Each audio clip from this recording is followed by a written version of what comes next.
Imagine being unemployed, stressed out, and totally broke. A-reum's life was already a disaster, but she just made the biggest mistake of her life.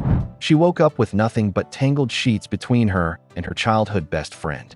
Baek Beom-yeong is the only guy she trusts. He's a massive, muscular pro athlete, and he is staring at her like a predator looking at his next meal. A-reum has zero memory of what happened last night, but Beom-yeong isn't letting her run away. He traps her against the pillows, furrows his brows, and whispers, "You saw everything. Now, you have to take responsibility for me. The safe childhood friend is gone, and the tiger has just woken up. This is the tiger next door." A-reum thinks back to her childhood, recalling a long-held unease that made her feel guarded around men. But a memory surfaces where her childhood friend, Baek Beom-yeong, was the exception. As boys call for him to join a soccer game, he hesitates, mentioning his academy schedule. Ariam recalls that even though he could be annoying, he was never frightening. Suddenly, Beom-yeong makes a decision. "Fine, just one game," he says, tossing his backpack to Ariam and telling her to watch it. He sprints onto the field as the other kids erupt in cheers, confident they'll win with him on their team. A younger Ariam stands there, annoyed by his command. The scene shifts to middle school, where girls swoon as they watch Beom-yeong play. A soccer ball soars through the air after a powerful kick, and even then, Ariam looks on with a uniquely flustered expression. Beom-yeong wipes sweat from his face after scoring a perfect goal, his friend cheering that he's simply too talented. While the other girls watch, completely captivated, Ariam remembers feeling something else entirely, a sense of apprehension. He seemed so different on the field, so intense. The memory dissolves into the warm light of morning. Ariam's eyes snap open to an unbelievable sight. Baek Beom-yeong sleeps peacefully right beside her. Her heart hammers in her chest as one panicked question screams through her mind. Why are they sharing the same bed? The morning sun streams into the apartment as Ariam's eyes flutter open. Her breath catches in her throat. She finds herself tangled in the sheets with Baek Beom-yeong, who sleeps peacefully beside her, his muscular arm wrapped around her. Her mind screams, asking what this situation is. A jolt of pure panic shoots through her as she sees his hand resting intimately on her side. A silent shriek builds inside her as she frantically wonders if anything significant happened last night. As Beom-yeong murmurs softly in his sleep, she desperately tries to crawl off the bed. With a clumsy thud, Ariam falls out of the bed and onto a pile of discarded clothes. Her heart hammers against her ribs as she stumbles through the messy apartment, her mind a complete blank. A wave of panic washes over her. Something must have occurred between them. Later, dressed in a sharp suit for a job interview, she forces a polite smile as the recruiter speaks. But his words are just noise. Her thoughts are completely consumed by a single, vivid image from the morning. Baek Beom-yeong, sleeping peacefully right next to her. Night falls. On the apartment stairs, Ariam collapses in tears. "I'm finished," she sobs, reading another job rejection on her phone. She wonders why nothing ever works out, convinced she would have passed the interview if not for the incident. Intrusive memories of Baek Beom-yeong flash in her mind, and she shakes her arms wildly to banish them. Suddenly, a calm voice asks what she's doing. She yelps, crying out that he startled her. Baek Beom-yeong looks up, unfazed, retorting that she startled him, too. Baek Beom-yeong calmly questions her reaction, wondering how he couldn't be startled by someone shouting on a dim staircase. He dismisses her drama with a sharp sound, telling her to cut the nonsense and go home. Without another word, he turns and heads up the stairs. As Ariam follows, her gaze falls upon his broad, powerful shoulders. The sight stops her in her tracks. A wave of heat rushes to her face as an unwanted memory of the morning flashes through her mind. He glances back, noticing her sudden halt. Baek Beom-yeong stops and leans closer, his gaze sharp. "What's up with you?" he asks, noting how she avoids his eyes, her lips trembling. To Ariam, his shadow on the wall isn't a ghost, but a predator, and her heart pounds with a dreadful certainty. She braces herself, sure he's about to bring up their night together. But instead, he simply asks, "Did you have dinner yet?" The wave of relief is so intense it makes her giddy. She quickly replies before using the chance to escape, scurrying towards her apartment door. Her fingers tremble over the keypad, fumbling the code in her haste to escape. Just as she's about to try again, Baek Beom-yeong's voice stops her cold. "Ariam," he says, his tone leaving no room for argument. "Can we talk?" The scene shifts. They now sit across from each other in a warmly lit restaurant, a lavish meal untouched before her. He takes her jacket to put it away and gently reminds her that she hasn't eaten. Still flustered, Ariam insists she's not hungry. His expression hardens. With quiet finality, Baek Beom-yeong declares that if she won't eat, he won't either. Ariam watches Baek Beom-yeong, recognizing the familiar set of his jaw. His lips are pressed into a thin, stubborn line. It's a look she knows all too well, one she can never win against. Defeated, she sighs and picks up her chopsticks, relenting as always. Her mind flashes through his incredible career, a national star, an Olympic gold medalist, a legend who gave it all up to return home. The official reason he gave to the press was simple. He missed Korean food. It seems unbelievable, but as she takes a bite, her eyes light up with pure delight. The food is amazing. The tension from before melts away as Ariam takes another bite, her expression softening with genuine enjoyment. She muses that this is the best food in the neighborhood, wondering if his passion for eating was the real reason he brought her here. The mood is light, comfortable, but as she reaches for another piece, Baek Beom-yeong's voice cuts through the ease. He asks why she left that morning. Her smile vanishes instantly. Her hand freezes, the food falling from her chopsticks with a soft clatter. His eyes are steady on hers as he clarifies his question, his voice low and serious, asking why she just disappeared after the night they spent together. Baek Beom-yeong's gaze is steady as he asks why she left so abruptly after the night they shared. Ariam's eyes widen in confusion. She sputters, demanding to know what he's talking about, insisting that never happened. Unfazed, he calmly reminds her of the specific day, last Friday, after her failed magazine interview. He then leans back, his expression unreadable, and adds that it was the day he experienced his first real moment with her. Heat rushes to Ariam's face. She points a trembling finger across the table, telling him to stop joking, her voice rising as she insists nothing happened. Baek Beom-yeong leans back with a confident smirk, asking if she is absolutely sure. Flustered, Ariam admits she doesn't remember, which only fuels his argument. He questions how she can be so certain if her memory is a blank. Cornered, she fires back that he didn't contact her either, yelling that she was busy. Suddenly, her expression changes. "Busy, huh?" she says, her voice low. She closes the distance between them, her hand gently cupping his face. A blush creeps up his neck as she touches his ear. "Your ears always turn red when you lie." Baek Beom-yeong's face warms under her touch, but he insists he remembers. "Oh, really?" she challenges, confident she has him caught. Suddenly, he catches her wrist, his grip firm.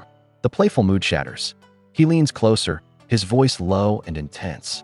"How can you be so sure when you saw me?" An image of his bare shoulders flashes in Ariam's mind, making her heart skip. Mortified, she stammers that she saw nothing. His voice rises with intensity. "You absolutely saw me. Take responsibility." Ariam freezes, speechless and cornered. The quiet night settles over the apartment building. Alone in her room, Ariam thrashes on her bed, kicking her feet. Baek Beom-yeong is infuriating. She wonders how he can demand she take responsibility for something so absurd. She buries her face into the bedding, groaning in frustration. She can't even argue because her memory of that day is a complete blank. A soft, warm image flashes through her mind. Baek Beom-yeong's gentle gaze, his voice insisting he remembers everything. She sits bolt upright. She needs to remember. He said it was the day she got rejected by Y magazine. A notification sound chimes in her memory, and the words of the rejection text flash before her eyes. That day, the day she got that awful message. The memory of that night sharpens. Stung by the rejection from Y magazine, Ariam remembers drinking far more than usual. She recalls the shock of seeing the empty cans on her table and the impulsive need for more. A voice of reason warned her that Baek Beom-yeong would be home any minute, but she ignored it, breaking her piggy bank and happily heading out the door. Back in the present, the weight of that memory crashes down on her. She collapses onto her bed, clutching her head. She ran into him looking like that. "I'm doomed." The morning quiet breaks as a woman's voice calls out. It's Ariam's mother, standing at her bedroom door, insisting she come and eat. Startled awake, Ariam sits bolt upright, sunlight streaming over her. The realization hits her in a flash. Baek Beom-yeong must be here. She quickly throws a sweatshirt on over her pajamas and rushes out into the living room, calling his name affectionately. There he is, sharing a warm smile with his father, who has just returned from a trip, excitedly mentioning a gift he brought back just for Beom-yeong. Ariam watches them for a moment, her expression unreadable, before she turns to slip away unnoticed. Her father's voice stops her, calling out that Baek Beom-yeong is here and asking where she is going. Instead of answering, she pivots, grabs a towel, and marches over to him. She drapes it over his damp hair and begins to dry it with gentle force, telling him he'll catch a cold. He leans into her touch, his voice muffled from beneath the fabric as he murmurs that he's hungry, completely at ease in her care. A faint blush spreads across Ariam's cheeks as she towels his hair dry. The easy intimacy feels both comfortable and dangerous, a frightening reminder of their old habits. Snapping out of her daze, she pulls away, telling him to finish it himself before playfully yanking her sweatshirt over his head. Later, at the breakfast table, her mother fawns over Baek Beom-yeong, promising to cook his favorite meals to help his recovery. Ariam watches from the side, comically ignored as Baek Beom-yeong charms her mother, even offering to help clean up. As her mother gushes over what a fine boy he is, Ariam tries to slip away to her room. Baek Beom-yeong swiftly catches the hood of her sweatshirt, playfully pulling her back. He insists she at least stay and watch him do the dishes. Trapped, she sits and watches his broad back at the sink, the sight making her chest feel tight. After finishing, he leans over her shoulder from behind, his presence enveloping her in warmth. He murmurs into her space, "They are happy now?"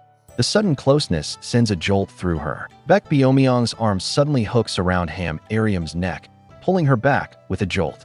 Her eyes widen in shock as he announces to her mother that he's just borrowing her for a bit. From the living room, her mother cheerfully agrees, completely ignoring Ariam's frantic protests to be let go. While her parents laugh at the television, Baek Beom-yeong simply lifts a flailing Ariam off her feet. He carries her toward the door as she screams internally at her mother for being so incredibly unfair. Under the starry night sky, Ariam struggles against Baek Beom-yeong's firm grip on her wrist, demanding he let her go. "I'm fine. I'll walk on my own," she insists, her voice strained. Unconvinced, he ignores her protest and leads her to his apartment. He presses the code into the digital lock, and the door clicks open, revealing a pristine, silent hallway. He steps inside, and she follows hesitantly, her eyes scanning the familiar space. A wave of unease washes over her as she thinks how cold and empty his place always feels. Suddenly, Baek Beom-yeong spins around, his gaze intense. "So," he asks, breaking the silence, "did you remember anything?" Ariam puffs her cheeks out, a nervous laugh escaping her. "No memories at all," she insists, trying to sound cheerful. "Not a single one." Unfazed, Baek Beom-yeong simply shakes his head. "If you don't remember, why should I be the one to carry the burden?" she demands, throwing her hands up in frustration. He calmly states that she can handle alcohol better, a reason that only makes her more agitated. The tension shifts as they sit on the couch. He quietly admits he only intends to be with someone he plans to marry. A spark ignites between them as she whispers, "Same here." He suddenly leans in close, his presence overwhelming her. "Seriously, nothing happened," she exclaims, her voice cracking under his intense gaze. Baek Beom-yeong's patience wears thin. "Just remember properly, then I'll believe you," he challenges. Flustered, Ariam insists she is trying, but he cuts through her excuses. "Come here." He takes her hand, his grip firm as he pulls her from the couch and leads her down the hall into his bedroom. He gestures toward the perfectly made bed. "If you really wanted to try," he declares, "you should have come to the scene of the incident." She stares, bewildered. He sits on the edge, patting the empty space beside him. "Something was lost here," he says, his gaze locking with hers. "Our memories." A horrifying thought strikes Ariam as she pictures her clothes scattered around the apartment. Did they actually spend the night together? Her mind scrambles for any other explanation, and she resolves to deny everything, no matter what. She anxiously brings a hand to her mouth, biting her nails. Suddenly, Baek Beom-yeong catches her wrist. "Stop biting your nails," he says, his voice low but firm. "I told you you'd leave marks." He gently pulls her hand down, holding it between both of his. She stares up at him, surprised by the unexpected tenderness. A jolt runs through Ariam. Something just flickered in her mind, a memory just out of reach. Baek Beom-yeong leans in, his proximity sending a wave of heat through her. "I remembered something," he says, his voice low and serious. Her heart hammers against her ribs. What? What is it? His gaze is direct, pinning her in place. That day, I kissed you. The confession hangs in the air, stunning her. No way. She blurts out, completely flustered. Why would I kiss you? He simply watches her panic. A hot blush creeps up Ariam's neck. She demands to know where this supposed kiss happened, trying to poke a hole in his story. Baek Beom-yeong looks up from the edge of the bed, a faint color rising in his own cheeks. He says he doesn't remember clearly, but he thinks she was the one who approached him right there. The accusation sends a jolt through her. Are you crazy? She shouts, crossing her arms defensively. Her mind spirals into a panic. As she grabs her hair, overwhelmed, his voice calmly instructs her to lie on the bed. With a sudden tug, Baek Beom-yeong pulls Ariam down onto the bed, and she lands directly on top of him. Her mind goes completely blank from the shock. What are you trying to do? He asks, a faint blush creeping up his neck. She panics, pushing against his chest. What am I doing? What are you doing? He looks up at her, his voice a low murmur. What do you think? You wanted me to remember, didn't you? Trapped by her own request, she closes her eyes and slowly leans in, closing the distance. A soft sound escapes Baek Beom-yeong's lips as Ariam studies his face, a blush coloring his neck.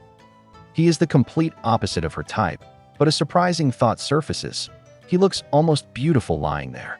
Her mind briefly flashes to her old celebrity crush before she pushes the memory away. How did I kiss you again? She whispers, leaning closer. Baek Beom-yeong meets her gaze, the heat between them growing. He tells her it was just like this when their lips met. The air grows still as the small space between them vanishes completely. As Ariam leans in, Baek Beom-yeong tells her not to bite. She freezes, confused. He clarifies he meant for her not to bite her lips out of nervousness. Then what am I supposed to do? She asks, completely flustered as she rests against his chest. His voice is a low murmur, telling her to just keep them relaxed. Hesitantly, she parts her lips. With a soft confirmation, he closes the distance. Their lips meet gently, the air growing thick with heat. He whispers, his eyes still closed. It's warm. The gentle touch deepens, and Ariam releases a soft sigh as warmth floods her senses. Baek Beom-yeong pulls her body flush against his hand sliding firmly to the small of her back. She gasps at the sudden intimacy, her mind reeling. His voice is a low murmur, cutting through the haze as he says her name, Ariam. The sound snaps her out of the moment. Huh, she murmurs, dazed. Suddenly, a vivid image flashes through her mind. Her eyes fly wide open, a hand clapping over her mouth in shock. No way, she thinks, her heart pounding. Was that the memory from that day? A hazy memory flashes through Ariam's mind. She and Baek Beom-yeong are impossibly close, his hand tangled in her hair as their lips nearly touch. Another image surfaces, showing them in a moment of vulnerability, his touch warm on her back. Her eyes fly open as she wonders what she's seeing. A sudden heat rushes to her face, and she claps a hand over her mouth in disbelief. Panicked, she realizes it must be a memory from that forgotten night. Overwhelmed, she stumbles backward, but Baek Beom-yeong reacts instantly, grabbing her arm. Hey, Ariam, he calls out, stopping her from running away. The sudden pull sends Ariam tumbling forward, collapsing right into Baek Beom-yeong's embrace. He catches her, his voice laced with concern as he asks why she's panicking. Mortified, her face burns as she presses it into his sweater, her hands clutching the fabric. A wave of heat washes over her. After a tense moment, she shoves herself backward with a hurried apology, but he moves faster. He catches her hands, his grip firm. Leaning in, his gaze locks onto hers as he asks quietly, "You remembered, didn't you?" "No, I didn't." Ariam stammers, desperately denying she recalls anything. Baek Beom-yeong's grip on her arm tightens, pulling her closer. "It hurts. Why are you doing this?" She protests, but he just leans in, his gaze unwavering. He asks her directly if she remembers initiating their connection that night. The question triggers a flood of hazy, warm memories. An image of their lips nearly touching, her breath catching in her throat. Flashes of a deeper intimacy, of a close embrace in the heat of the moment, overwhelm her senses. Back in the present, her face burns, her eyes blinking rapidly as the undeniable truth settles in. It wasn't just a simple moment. Ariam's mind races with panic. He's already making a big deal out of the contract. If he discovers the full truth about their night, she can't imagine the consequences. She decides she has to hide it, no matter what. In a burst of frantic energy, she rips her hand from his grasp. Baek Beom-yeong winces, a faint blush on his cheeks as he quickly apologizes for his tight grip. But her guilt immediately eclipses her fear. "Did it hurt that much?" she asks, tears welling in her eyes as she reaches for his hand. "I'm really sorry. Let me see." She clings to his arm, whimpering softly as the weight of her guilt and the confusing memories press down on her. The scene dissolves. Later, while trying to study at the library, the haze in her mind finally clears. Butterflies of memory flutter around her as she clutches her head, a gasp escaping her lips. "Oh God," she thinks, her face burning. The undeniable truth hits her. She shared an intense, intimate connection with Baek Beom-yeong. Her mind floods with their shared past, him clumsily tending to her scrapes, her teasing his bad grades. The boy she's known forever. A whirlwind of childhood memories rushes through Ariam's mind. Playing house with Baek Beom-yeong, teasing him when he cried. The innocence of the past clashes violently with her present reality. A cold dread washes over her as she bites her finger. "Why did I do it?" She mutters aloud, earning a sharp request for quiet from a nearby librarian. Mortified, she apologizes and flees. Later that evening, Ariam walks home under a deep purple sky. Her mother greets her at the door, telling her to rest. But her expression is sharp with concern. "Ariam," she asks, her voice cutting through the quiet, "did you have a fight with Beom-yeong?" "No, we didn't fight," Ariam insists, but her flustered expression tells another story. The sudden ring of the doorbell sends a jolt of panic through her. It must be Baek Beom-yeong. In a frantic whisper, she begs her mother to say she's asleep and unwell before scrambling into her room and closing the door. Next door, Baek Beom-yeong arrives home, immediately asking for her. When he hears she's not feeling well, his intense gaze softens with concern. He decides to let her rest. Alone in her room, Ariam leans against the door, feeling the heavy silence. Ariam drifts to sleep, trying to convince herself that if she avoids Baek Beom-yeong, the whole problem will simply blow over. But her resolve melts away in a hazy dream. A deep, enveloping heat surrounds her, a warmth she recognizes as his. She recalls the feeling of his lips, the undeniable closeness. It's a comfort so intense, she wonders if he's an electric blanket. A voice suddenly cuts through the warmth, calling her name. "Ariam, wake up." Slowly, her eyes begin to flutter open. Ariam's eyes slowly focus on the face above her. It's Baek Beom-yeong. "Time to get up," he says, his voice a calm rumble. She sits up in a sleepy haze, demanding to know why he's in her room. He explains that her mother gave him a mission: wake her up and feed her. Before she can react, he grips her arms and pulls her into a sitting position, the sudden closeness sending a jolt through her. Finding out her mom left, she sighs that everyone leaves her out. His gaze softens, and he quietly hands her a cup of water. A sudden realization washes over Ariam as she stares up at him. She was supposed to be avoiding him today. Baek Beom-yeong crosses his arms, his tone shifting to a gentle scolding as he asks why she stays up so late. The words tumble out of her mouth before she can stop them. "I only stayed up because of you," she blurts out. His expression softens with intrigue. "Because of me?" he asks, his voice low. Mortified by her slip, Ariam squeezes her eyes shut, internally screaming at her confession. Baek Beom-yeong pats Ariam's shoulder, telling her they should eat first. He gently urges her to wash up and come out. She agrees meekly, but stops in her tracks when she sees the dining table. An incredible feast is spread out before her, far more than anyone would expect for breakfast. "Wow," she breathes out amazed. She wonders aloud what all this is for, so early in the morning. He ignores her question, simply reminding her to wash up. As she rushes to get ready, they finally sit down together, digging into the impressive meal with full cheeks. Ariam closes her eyes in pure delight, completely lost in the meal. "It's absolutely delicious," she declares, marveling at how tender the ribs are. The pleasant atmosphere shatters when Baek Beom-yeong says her name, his voice low and serious. "Baek Beom-yeong," she replies, meeting his intense gaze. A fierce blush spreads across her face as they stare each other down. "You first," they both insist simultaneously. After a tense pause, Ariam clacks her chopsticks on the table. "Okay, I'll ask first," she says. She leans forward slightly. "How much do you remember?" He simply touches his chin, turning the question back on her. You? The standoff shatters as Ariam insists. You answer first. Baek Beom-yeong looks away, accusing her of playing games. Finally, he meets her gaze, his expression serious. He confesses that his memory goes blank right after their lips met. The admission stuns Ariam. Nothing, she asks, her voice barely a whisper. Overwhelmed, she grips her head in frustration, asking what they should do now. Baek Beom-yeong calmly places the burden on her, telling her that she just has to remember. Her frustration peaks before collapsing into quiet desperation. Do I have to remember? Baek Beom-yeong leans back, his expression calm and serious. He suggests they go get checked out together, adding that he'll tell her parents every single detail.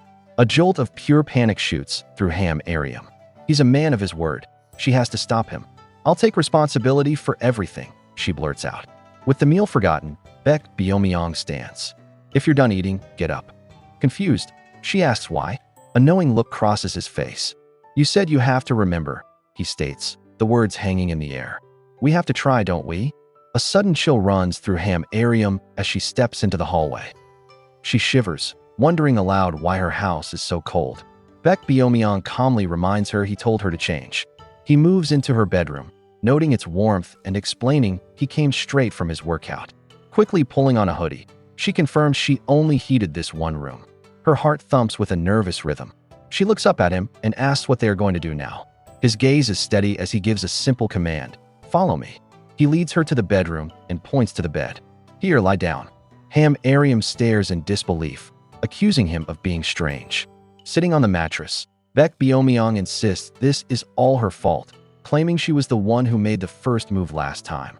Overwhelmed with frustration, Ariam suddenly shoves him back onto the bed, hovering directly over him. His face flushes at their sudden closeness. With a determined glint in her eyes, she leans in and commands him to stay still, the air crackling with unspoken intensity. Lying beneath her, Baek Beom-yeong's face flushes as he clutches his chest. He asks what she wants from him, feigning terror and questioning if this is really how they must recall their memories. A nervous smile plays on Ariam's lips as she looks down at him. She retorts that he is the one being threatening. He weakly tells her they should stop, but his protest is lost in the moment. In a sudden move, she leans down and cups his face with both hands, holding him still. His eyes go wide, a genuine shock mixing with anticipation. Ariam steels herself, determined to remember. Her thumb gently traces the line of Baek Beom-yeong's mouth, the soft touch sending a warmth through him. She leans closer, her voice a low whisper, asking if this is where it all began. A memory flashes, a hazy vision of a passionate embrace, her voice telling him not to pester her. The forgotten night rushes back in fragments, forcing her to confront the burning question of just how far things went between them. She wonders, did I really cross that line with Baek Beom-yeong? Baek Beom-yeong's gaze is intense. You remembered something, didn't you? He asks, his voice low. Facing away, Ariam quickly denies it. Unconvinced, he grabs her arm, demanding she be honest. Did you remember or not? She insists she didn't, but her body trembles under his firm grip. Hey, Ariam, he calls out, frustrated. His frustration melts into shock when he sees tears welling in her eyes. Why are you crying now? He asks, completely thrown. With her head bowed, she quietly explains, because you grabbed me so hard. His hand releases her instantly. With a blush still dusting his cheeks from the confrontation, Baek Beom-yeong looks on in stunned silence. Ariam's frustration boils over. Are you really going to be like this? She asks, her voice trembling with indignation. What did I even do to you? Before he can answer, she whips a gray shirt off and throws it squarely at his face. Without another word, she turns and sprints down the apartment hallway, her one goal to get away. Hey, Ariam, he calls out, but she is already gone. Ariam walks down the street, a weary sigh escaping her lips. Avoiding Baek Beom-yeong is proving to be an impossible task. This feeling is familiar, reminding her of something that happened long ago. A memory surfaces of a treasured childhood doll named Mimi, whom she considered her soul twin. The nostalgic image is suddenly engulfed in flames. She remembers a younger, devilish Baek Beom-yeong, a small lighter in his hand. Before her horrified eyes, he sets Mimi alight, turning her most precious possession to ash with a mischievous spark in his eyes. In the past, a young Baek Beom-yeong calls out Ariam's name. his face burning with a panicked blush. He catches up to her, desperately asking if she's been avoiding him because of the doll, swearing it was an accident. He explains he was frozen in shock, unaware the candle would catch her precious Mimi's hair so easily. His memory shows a boy stunned by a fiery mistake, but she only remembers a devilish grin. "I'm serious," he pleads. The memory fades, leaving her with a single, cold thought. She should have cut ties with him back then. Regretting her decision, Ariam spots Baek Beom-yeong and calls his name, but the word catches in her throat. He's already in a tense conversation, coldly telling a colleague he has nothing to say. Her courage evaporates in an instant. Spinning on her heel, she bolts down the sidewalk in a panicked sprint. His colleague points at the commotion, asking who that was, but Beom-yeong just shakes his head, not recognizing the frantic figure. Hidden behind a bush, Ariam presses a hand to her chest, her heart hammering. That was way too close. As Baek Beom-yeong's colleague wonders who the frantic person was, Beom-yeong's gaze shifts, landing directly on Ariam's hiding spot. Her heart hammers against her ribs. She's been found. He approaches, a teasing glint in his eyes, asking if she really thought he wouldn't see her behind the tree. Flustered, she denies it. His tone softens, and he gently chides her for being outside in the cold without proper shoes. Then his voice lowers. "Did you eat?" he asks. When she quietly admits she hasn't, his invitation to lunch makes a blush rise to her cheeks. A soft blush warms Ariam's cheeks as she agrees to lunch, admitting to herself that she can never say no to him.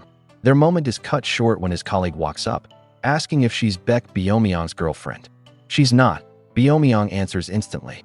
The speed of his denial makes Ariam gasp, a confusing sting of hurt piercing her chest. Why does his answer bother her so much?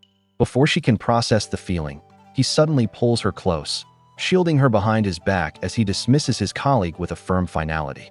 Baek Beom-yeong's colleague, Choi Jeong-go, leans past him, his curiosity piqued. A friendly grin spreads across his face as his eyes land on the startled Ariam. He introduces himself, his voice cheerful as he tries to draw her into conversation. Completely flustered, Ariam peeks from behind Beom-yeong's arm, managing only a quiet, mumbled hello. Amused by her shyness, Jeong-go's mind races with possibilities. He asks if she's Beom-yeong's little sister, then quickly guesses she might be a cousin. The innocent questions hang unanswered, tightening the knot of tension in the cold air. Baek Beom-yeong's voice is sharp as he dismisses his colleague, warning him to get lost and never show up uninvited again. Choi Jeong-go protests that they're friends, but the word catches in his throat when he sees the chilling look in Beom-yeong's eyes. He laughs nervously, immediately backing down and scurrying away with a hasty farewell wave. Staring after him, Ariam asks if the man was really his friend. He's not, Beom-yeong answers flatly, his gaze fixed ahead. He turns the conversation back to her, simply stating, "You said you were hungry." Ariam fidgets in her slippers, a sudden awkwardness hanging between them that feels entirely new. Baek Beom-yeong's voice cuts through the quiet, asking what she'll do now. He challenges her directly, wondering if she's just going to run away again. Keeping her gaze down, the bill of her cap hiding her eyes, Ariam quietly says, "No." His expression softens slightly as he looks at her. He suggests they could go to his place to talk properly. She hesitates for a moment before giving a small nod, a faint blush warming her cheeks. "Yeah, all right," she agrees. Baek Beom-yeong leads Ariam into his modern apartment. Following him inside, she nervously fidgets with her cap and quietly asks if a week has already passed. Soon, they sit opposite each other at a dining table, the silence stretching between them. Beom-yeong simply stares at her, a faint, unreadable smile on his lips. His intense gaze makes a warmth rise in Ariam's cheeks. She wonders why he's looking at her that way. He's rarely smiled since they got older, and seeing it now feels unnervingly new. It's almost scary. Baek Beom-yeong finally breaks the silence, asking if Ariam remembers anything about that day. She looks back, confused, before he clarifies. He admits he doesn't remember everything. A light blush dusts his cheeks as he leans forward slightly, his voice low. He tells her he remembered a little from a week ago, when she was hovering over him. Heat rushes to Ariam's face. She stammers, asking just how much he recalled, her hands instinctively crossing over her chest. He continues, explaining it was after their connection deepened. Her eyes widen. A wave of warmth spreads up Beom-yeong's neck as he touches it, a flustered smile on his face. A faint blush spreads across Baek Beom-yeong's face as he says he can't reveal anything more. In Ariam's mind, his usual tiger-like intensity melts away, replaced by the image of a shy cat with drooping ears. A thought flashes through her mind. He's cute. Beom-yeong leans forward, his expression suddenly serious. He accuses her of remembering everything too, insisting that's why she ran away. She denies it, but his voice turns desperate. He asks if their kiss was so horrible and scary that she had to avoid him, his own cheeks burning with heat. Baek Beom-yeong's voice is low, laced with insecurity. Is it because I'm not good at kissing? He asks. The question snaps through the tension. Heat explodes across Ariam's face, her eyes flying wide as she blurts out, "You're good at kissing." The instant the words escape, she whirls around, mortified by her slip-up. He immediately catches her contradiction. "You said you didn't remember," he points out. "So how do you know that?" Trapped, she hesitantly admits she recalls up to that point. He presses again, asking if she disliked what happened after. "No," Ariam cries out, completely flustered. Why does the conversation keep going there? Ariam runs a flustered hand through her hair, insisting that his skill doesn't matter. "Then why do you keep avoiding me?" Baek Beom-yeong asks, his expression earnest. Waving her hands defensively, she insists she wasn't avoiding him, just trying to remember on her own like he asked. She can't bring herself to admit she was trying to forget. The thought of his hurt forces the words back down. "So, did you remember?" He presses, his voice steady. Ariam's breath catches. Well, a sudden, heated memory flashes through her mind. A hazy, purple-tinted image of Baek Beom-yeong, impossibly close. Squeezing her eyes shut, Ariam insists she just can't remember, no matter how hard she tries. Baek Beom-yeong's voice is calm and steady. "Then let's try just one more time," he proposes. Her eyes snap open, filled with disbelief. "Try what again?" He stands with his arms crossed, a determined look on his face. He explains that they need to know exactly what happened that night, arguing that running away won't solve anything. His logic corners her. Mortified, Ariam hides her face and whispers a defeated okay. "Then follow me," he says, turning to lead the way. Baek Beom-yeong leads Ariam into the bedroom, the unspoken destination making her heart pound. As she sits nervously on the edge of the bed, a hazy, heated memory flashes through her mind. The warmth of his breath, the feeling of his touch against her skin. Before she can process the thought, he leans over her, his presence overwhelming. A confident look crosses his face. "This time, I'm taking the lead," he says, his voice low. Ariam stares up, completely bewildered. "Huh?"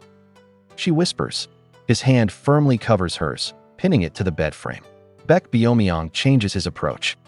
Ariam, you lie down first," he commands. Confused, she questions him. He explains that if she's the one in control, his mind gets distracted and he can't remember anything. To rush things along, he adds that he's hungry. Defeated, she agrees. Despite feeling like she's being tricked, she knows she has to remember. Ariam cautiously lies back on the bed, her voice a whisper. Like this. In an instant, he moves, positioning himself right behind her, his body a warm, solid presence against her back. Baek Beom-yeong promises not to touch a single hair, asking her only to stay still. A faint blush dusts Ariam's cheeks as she nervously agrees, sitting perfectly straight on the bed. A subtle smile crosses his face as he leans in close, his presence enveloping her. "I'll lean down a little more," he whispers, his voice low and warm, like last time. As he moves past her, a sudden, heated memory flashes through her mind. Snapping back to the present, she sits frozen on the bed, her eyes wide with shock. Memories again. Her heart thunders in her chest as the ghost of that intimate moment lingers, leaving her stunned. Baek Beom-yeong hovers over Ariam, trapping her beneath him on the bed. She flinches as he leans closer, her cheeks flushing with heat. The air between them feels heavy, charged with unspoken words. She stares into his intense eyes, frantically wondering what he's thinking. He slowly bites his lower lip, and the simple act sends a jolt through her. It's too much. On pure instinct, her hand flies up, pressing against his mouth to stop him. They freeze, her palm against his lips, both stunned by her sudden boldness. Ariam freezes, realizing her hand moved on its own.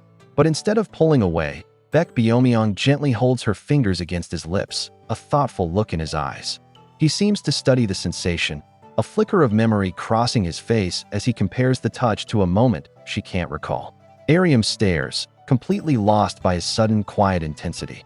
Suddenly, his eyes snap wide, and his entire face floods with a deep red color.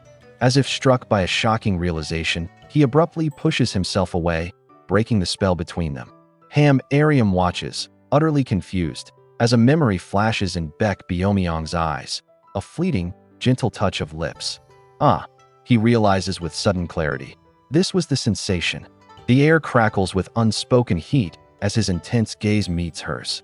Before she can process his words, he moves in, closing the space between them in a single, fluid motion. He captures her lips in a soft yet decisive press, sending a jolt through her entire body. In an instant, the world fades away, leaving only this heart-stopping moment. As their lips meet, Baek Beom-yeong recognizes the sensation. He thinks back to that night, confirming this was the same soft, warm feeling. The connection deepens as he dips her backward, sweeping her off her feet. Her hands instinctively tangle in his dark hair. In a blur, they move from standing to the bed, the soft sheets now beneath her. Ariam's hair fans out around her head as she stares up, her face flushed with a bewildering heat. A question echoes in her mind. Why does this feel so sweet? Baek Beom-yeong deepens their connection, his touch sending waves of heat through Ariam. Her eyes snap, open to the bright light of the present day. Baek Beom-yeong's hands are on her, and she gasps, startled. Stop, she stammers. Take your hand off. A sudden gasp escapes Ariam as her shirt is pulled away, her skin exposed to the air. A wave of heat rushes to her face. Above her, Baek Beom-yeong freezes, his own cheeks flushed as he stammers a quick apology. He explains that he can't move, prompting her to realize they didn't go all the way that night either. Hug my neck and get up, he instructs, but she feels powerless. His body tenses as he looks down and asks the stunning question, "But why did you kiss me?" The words leave her utterly speechless. Baek Beom-yeong's face burns with a deep blush as he insists Ariam touched him first, just like that night. Confused, she reaches out to him, prompting his composure to snap. He questions why she would touch a man's lips with such intensity just because she can't remember. He presses on, his own voice flustered, asking why she then made their connection so deep and intimate. Ariam freezes, utterly speechless. With a bashful glance away, Baek Beom-yeong admits he did the same thing for the exact same reason, to remember. Baek Beom-yeong insists that she must take responsibility. He abruptly turns away, his shoulders tense, complaining that his heart and instincts are still reacting to her. A blush creeps up Ariam's cheeks as she demands to know what he means by responsibility. The air crackles with tension as he whips back around to face her. His own face is bright red, his eyes burning with a mix of desperation and resolve. "Date me," he blurts out. Ariam freezes, her world stopping as his demand echoes in the stunned silence. Her mind screams, "What?" The words hang in the air, sharp and unexpected. "Date me," Baek Beom-yeong insists, his gaze intense. Ariam sits frozen on the bed, staring up at his broad back as he stands with hands on his hips. The world seems to stop as she processes his demand, a confused "what?" escaping her lips. He turns slightly, a crack appearing in his confident front as he asks if she doesn't want to. Ariam's shock slowly melts into dawning realization. Her heart stumbles as she looks at him, a new, critical question forming. "Do you," she breathes, "really like me?" A blush spreads across Baek Beom-yeong's face as he challenges her doubt. Why else would he have done it, he asks, if he didn't have feelings for her? He flips the question, pressing to know if she just let it happen without any feelings of her own. The words hang heavy in the air, leaving Ariam speechless. Her hands clench the sheets as her mind races. Before she can answer, Baek Beom-yeong turns his back. As he steps away, a sudden panic grips her. "Beom-yeong, wait," she calls out, impulsively reaching and grabbing his arm. Baek Beom-yeong freezes, a blush creeping up his neck as Ariam's fingers tighten on his sleeve. "Wait, that's not what I meant," he stammers, surprised by her touch. Her own face is flushed as she looks up, her heart pounding in her chest. "It's not that I dislike you," she confesses.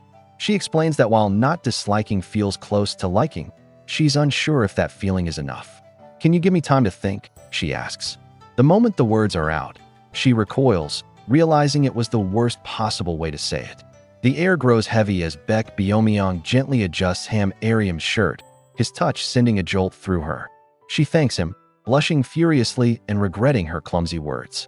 Suddenly, he closes the distance, his hand resting firmly on her waist. The atmosphere shifts, charged with intensity. He asks if she expects him to just be another option in her lineup.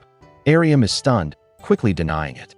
But he presses on, his voice laced with frustration, demanding to know what she meant if she doesn't want to be with him. Cornered, she can only stammer. Ariam falls silent, her hands twisting the hem of her shirt as she whispers a soft apology. Baek Beom-yeong tells her to forget his harsh words, but just as the tension breaks, he snatches her wrist, pulling her close. She lets out a small gasp. His expression is resolute as he agrees to be part of her lineup. He leans in, the space between them electric, and lays out his condition. With a low, intense voice, he gives her an ultimatum. She has 1 week to decide if she will date him. In the bustling cafeteria, Ariam picks at her food while a friend sits across from her. The friend mentions that Baek Beom-yeong has been skipping his morning workouts and suggests Ariam should at least text to see if he's okay. The simple suggestion ignites a flash of frustration in Ariam. She scowls, fuming internally. It's been 5 days since he gave her that 1 week ultimatum, and he hasn't shown his face since. The choice is supposedly hers, yet he acts like a sneaky tiger. Her muttering grows louder, so annoying, causing her friend to glance over, surprised. A familiar voice makes Ariam flinch.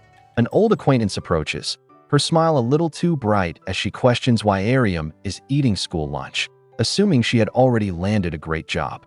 A hot flush of annoyance spreads through Ariam. She forces a tight laugh, fabricating a story about choosing not to renew her contract. The acquaintance's reply stings with thinly veiled condescension. Unable to take another moment, Ariam scrapes her chair back and stands abruptly. She has to meet someone, she says, cutting the conversation short and walking away without another glance. With a weary sigh, Ariam walks away, thinking she doesn't want to go home. The acquaintance catches up to her, pointing out her troubled expression and asking if something happened. Ariam forces a tight smile and denies it. The woman assumes Ariam will be at the library and cheerfully says they'll be seeing a lot of each other. Yeah, see you next time, Ariam replies flatly, but under her breath, she adds a dismissive "if we ever do," turning and walking away, leaving the acquaintance looking completely bewildered. As dusk settles over the city, Ariam walks with a heavy heart, her mind racing with anxiety. Only 2 days left, she thinks, feeling lost. Suddenly, a warm, golden memory flashes through her mind. An intimate moment with Baek Beom-yeong, their faces close. A hot flush spreads across her cheeks, and she presses her hands to her face, completely flustered. She paces back and forth, convinced something is wrong with her brain. Her frantic thoughts are cut short when she spots a familiar man ahead, causing her to stop dead in her tracks. Kwon Yun-chan? Ariam recoils, her mind screaming in protest. No way. Why is he here? Panic floods her veins, and she desperately scans the area for a place to hide. The bus stop? No, he might see her. The underground parking lot. It's too far. Before she can make a move, a cheerful voice calls out, "Ariam?" She freezes in place, caught. Kwon Yun-chan approaches with a wide, bright smile, his eyes crinkling with genuine delight. "It really is you, Ariam," he exclaims, completely unaware of her inner turmoil. On a quiet street, Ariam freezes as a familiar voice calls her name. It's her former colleague, Deputy Manager Kwon. He approaches with a wide smile, claiming he was just in the neighborhood and that it's good to see her. Ariam's mind immediately calls him a liar. He leans in, suggesting they grab coffee, and she flinches away, visibly uncomfortable. A wave of disgust washes over her as she remembers his past persistence. Even after she quit, he wouldn't leave her alone. Now he's here, having found her home. A chilling memory surfaces in Ariam's mind. She recalls every time she tried to politely decline his advances, apologizing that she had plans. The moment she didn't give him the answer he wanted, his friendly mask would drop. His face would go cold, his eyes turning sharp as he'd demand to know who she was meeting. Back in the present, he takes a determined step toward her, his voice low and insistent. He came all this way just for her. Ariam flinches, taking a fearful step back as she tries to apologize once more. Just as her former senior leans closer, a strong hand darts out, clamping down on his wrist and stopping him cold. Ariam looks up in shock to see Baek Beom-yeong standing between them, a protective wall. He pulls her behind him, his other hand resting firmly on her shoulder. Her heart hammers against her ribs as she explains that the man is a senior from her old company. Beom-yeong's eyes, visible over his mask, narrow with anger. "What business do you have with my girlfriend?" he asks, his voice dangerously low. The former senior recoils, his face a mask of disbelief. Playing along, a deep blush spreads across Ariam's cheeks as she explains that Baek Beom-yeong is her boyfriend and she was just on her way to meet him.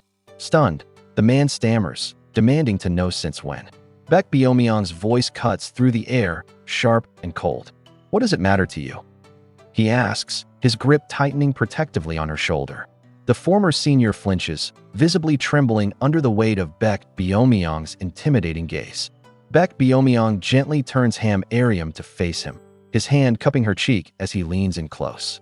His voice is low and sweet as he tells her to go inside first, promising he'll finish up and join her. Stunned into compliance, she nods. He presses a soft kiss to her forehead, causing her cheeks to burn even brighter. She reminds him to hurry before their soup gets cold. With a final, affectionate pat on her head, he smiles. "Just wait a bit." He then turns back, his smile gone. Ariam rushes into the building, her footsteps echoing in the quiet lobby as she hurries to the elevator. Her hand trembles slightly as she presses the button, desperate for the doors to open. The moment they do, she doesn't step inside. Instead, all the tension drains from her body, and she sinks to the floor, crouching as she hides her burning face in her hands. A long, shuddering sigh of relief escapes her. She finally feels safe, her mind whispering, "Saved." The elevator chimes, waiting patiently for her. Ariam waits by the elevator, convincing herself that Baek Beom-yeong's intimidating presence was enough to scare the other guy away for good. Just as the doors slide shut, a hand darts out, forcing them back open. She flinches, startled, as a tall figure in a blue cap steps inside, his presence immediately filling the small space. Her cheeks flush at their proximity. The elevator begins its ascent in a heavy, awkward silence. His voice finally breaks the tension. "Are you okay?" She looks up, hesitant. "Did he leave?" "Yeah," Baek Beom-yeong confirms calmly. "I made things clear." A sudden, chilling thought strikes Ariam.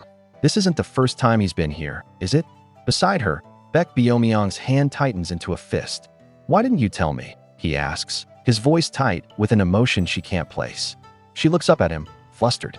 "I mean, you were busy," she stammers, explaining he had just changed teams and had enough to deal with. He looks away, his jaw tense.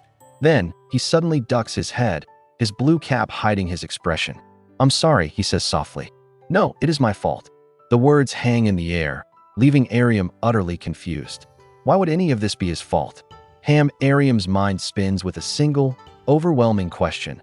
The elevator doors slide open, and she practically bolts into the hallway, desperate to escape the heavy, charged silence. Her flight is cut short as a strong arm suddenly wraps around her waist, pulling her back against Baek Beom-yeong's chest with a gentle jolt. "Watch out," he murmurs, his voice low. He asks what the rush is. Completely flustered, Ariam stammers that it's nothing, but he simply asks, "Then what is it?" Baek Beom-yeong's grip on Ariam's arm is gentle yet firm. "Don't you have something to say to me?" he asks, his voice low and steady. Her cheeks flush as she looks up at him, managing a quiet, "Thank you." He leans in, his gaze unwavering. That's it. When she asks what else there could be, his expression hardens slightly. He reminds her there are only 2 days left on their agreement. He lets the words hang in the air, adding that if she doesn't answer, he'll simply take it as a no. Baek Beom-yeong's expression turns serious as he tells Ariam that even without an answer, he'll take her silence as a no. Later, he confronts her in the hallway outside their apartments, asking if her plan was to avoid him like this. Ariam quietly denies it. No. In a sudden, swift motion, Baek Beom-yeong closes the distance, leaning down until his face is just inches from hers. He challenges her simple answer, stating her true intention. "You were never going to see me again." Ariam freezes, her eyes wide with shock. Baek Beom-yeong turns his back to walk away, but Ariam's frustration boils over. She surges forward, grabbing his arm and spinning him around to face her. "Since when?" she demands, her voice tight with emotion. A blush creeps onto his cheeks as he looks down at her, clarifying the question that hangs between them. Since when did you start liking me? Panic flashes in her eyes.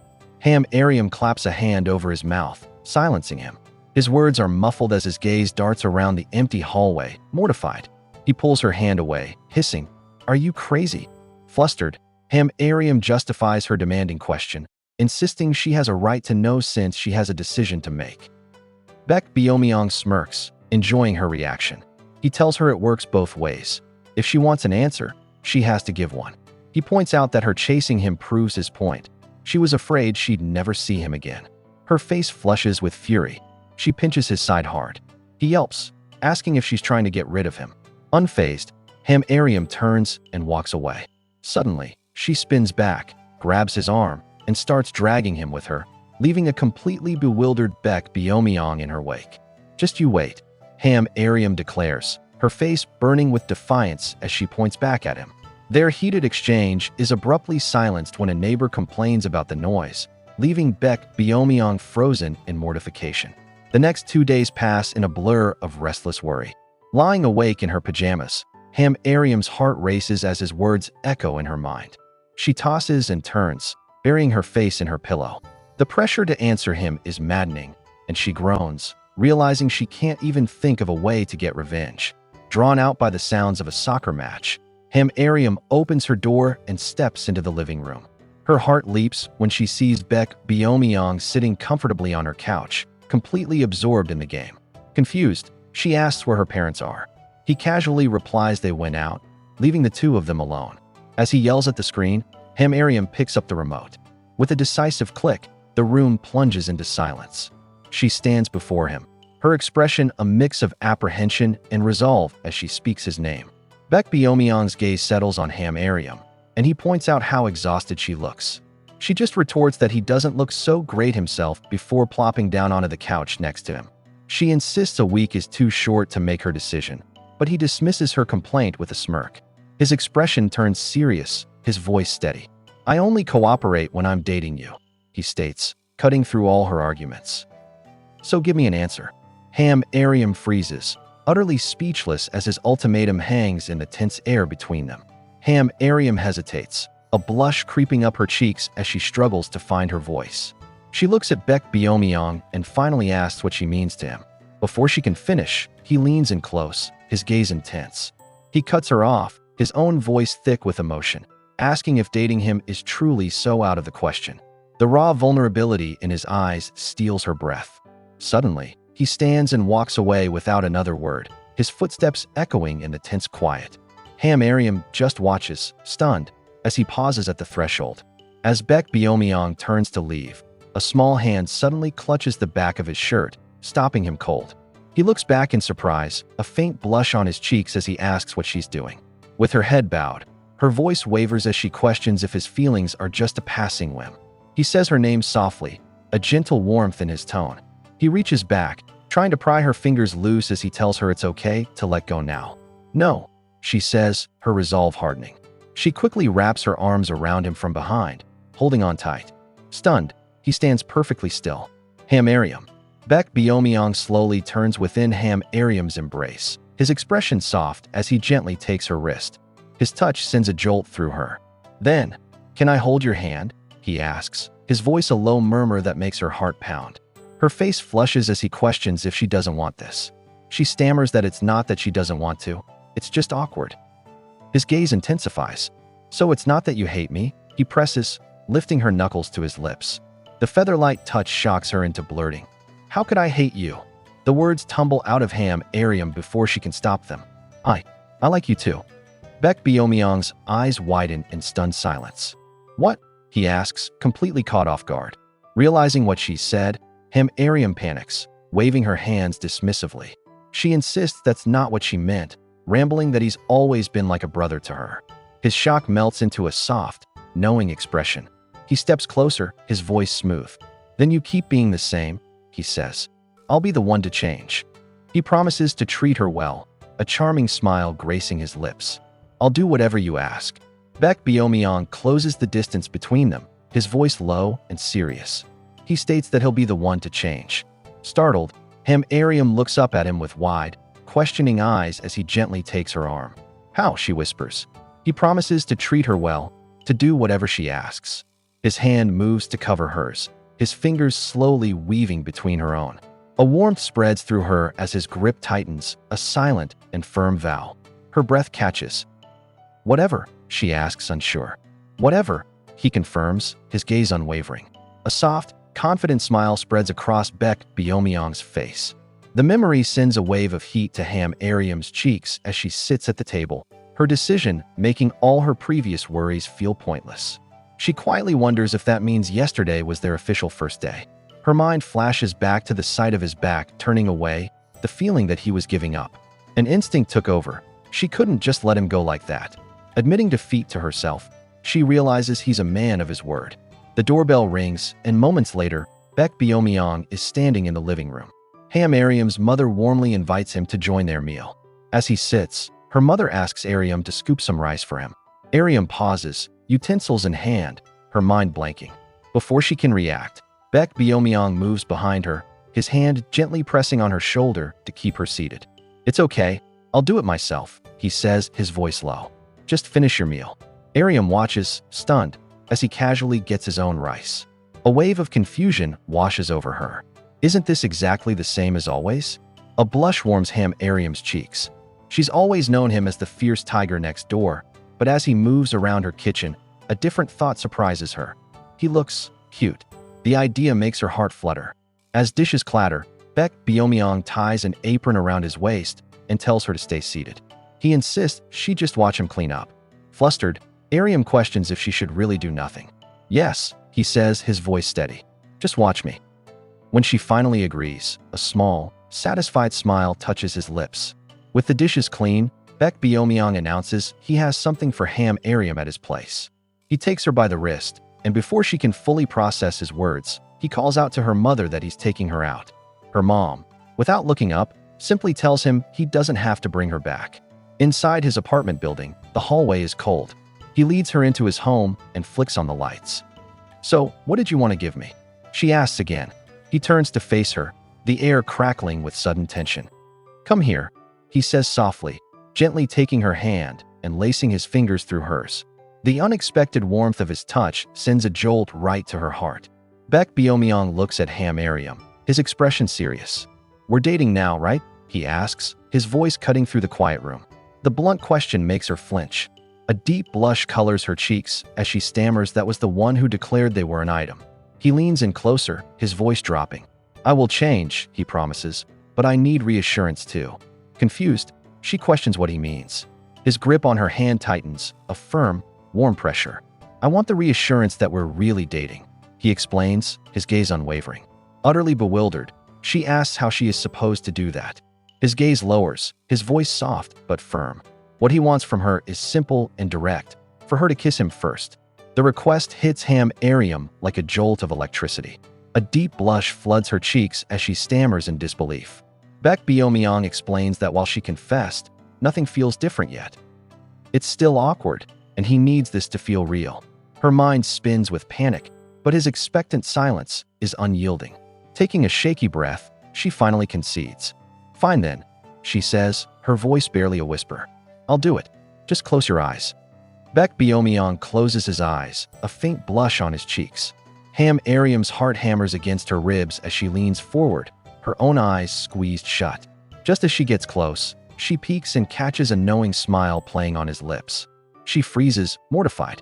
Before she can pull away, his hand cups her jaw, gently guiding her in. Their lips meet, and the soft touch quickly deepens. The warmth spreads through her as he takes the lead, murmuring softly for her to open her mouth a little. The gentle kiss deepens, and a wave of warmth washes over Ariam as Baek Beom-yeong takes full charge. He presses her backward, and she tumbles softly onto the couch, with him following her down. A soft sound escapes her as his touch moves to her neck, sending shivers through her. Her breath hitches, and her hands instinctively clutch the fabric of his shirt, wrinkling the material. Overwhelmed by the sensation, she feels a powerful rhythm thumping in her chest. Lying beneath him, her eyes are wide as she wonders, is my heart really pounding this loud? The gentle connection deepens, pulling them both under. Baek Beom-yeong's warmth envelopes Ariam as he presses her down into the soft cushions of the couch. Muffled sounds and soft sighs fill the quiet room. His touch is electric as his hand traces a path up her side, his fingers just brushing the skin beneath her shirt. A shiver runs through her. He pulls away from her lips, his breath hot against her neck as a single, ragged thought flashes through his mind. I feel like my senses are going crazy. With a sudden thud, Baek Beom-yeong pins Ariam to the couch, his body trapping hers. He looms over her, the unexpected closeness stealing the air from her lungs. Her amber eyes go wide with panic as she presses a hand against his chest, trying to push him away. It's hard. She manages to gasp, her face flushed. A matching warmth rises in Beom-yeong's cheeks as he leans closer. He asks what's so hard, wondering if she's scared of him. "What are you talking about?" she retorts. "I said I can't breathe." Baek Beom-yeong gently pinches Ariam's nose. "Don't breathe through your mouth," he scolds softly, calling her a dummy. A deep blush spreads across her cheeks as she protests that you can't always breathe like that during a kiss. "This is my first time doing any of this with you," she admits, flustered. A subtle warmth fills Beom-yeong's expression. He leans in again, their bodies trembling with anticipation. This time, he whispers, his voice low and patient, "Try breathing slowly through your nose." Ariam snaps back, insisting she already knew that. "Well, to me, you're the dumb one," Baek Beom-yeong murmurs, a gentle tease before closing the small space between them. The world fades into warmth as their lips meet. The connection deepens, slow and deliberate, and Ariam melts against him on the couch, her breath catching. He pulls back slightly, his dark eyes searching hers. "Better now?" he asks softly. Flushed and overwhelmed, she leans away, confessing her heart is still pounding. Breathing, she realizes, wasn't the issue. "It was too short," she says, flustered. "I still can't breathe properly." "Not enough," Baek Beom-yeong declares, his hold on Ariam unwavering. Flustered, she tries to reason with him, promising she'll do better next time. His eyes light up. "When's next time?" he presses, standing up to face her. He argues that waiting too long is a bad idea. What if she forgets everything they just did? Ariam promises she won't, but he sets a non-negotiable condition. It must be tomorrow. He crosses his arms, a hint of a pout on his face, explaining he has plans the day after. "What kind of plans?" she asks, a flicker of concern in her eyes. He simply replies, "I've got someone to meet." A flicker of jealousy crosses Ariam's face. "Is it that friend?" she asks, a hazy image of Baek Beom-yeong with someone else appearing in her mind. He clarifies that the person he's meeting is not just a friend, firmly setting their plans for tomorrow. After she reluctantly agrees, he sits her down. "Now, give me your hand." Confused, she asks why. He reminds her he had something to give her, and she blushes, admitting she thought it was just an excuse. He takes her hand and slips a delicate gold ring with a red heart onto her finger. "It's pretty," he says, his gaze soft. "It really suits you. Don't you dare take it off," Baek Beom-yeong insists, his gaze serious. "Not even when you shower." He reminds her that she always loses accessories the moment she takes them off. Ariam, her face flushed, quickly agrees to keep the ring on. Later, in a crowded study cafe, she tries to focus on her work, but her eyes keep drifting to her hand. The sparkling heart on her finger is a constant reminder. So it really wasn't a dream, she thinks, a wave of anxiety washing over her as she considers how expensive it looks. Unable to concentrate, she fidgets with the charm. "I'm going crazy." That evening, Ariam's hurried footsteps echo up the stairs to Baek Beom-yeong's apartment. The electronic lock beeps, and she lets herself inside. He arrives moments later, his own hair damp and skin glowing with heat from his rush. His intense gaze immediately finds her. "Did you run here?" he asks, his voice a low mixture of scolding and concern as he reminds her to dry her hair properly. Catching her breath, Ariam explains that with her parents out for the night, she had nowhere else to go. Baek Beom-yeong tells her to simply heat up the side dishes his mother sent. When he spots Ariam carrying a heavy box, he immediately takes it from her grasp. "Don't touch things like this in front of me," he warns, his voice firm with concern for her safety.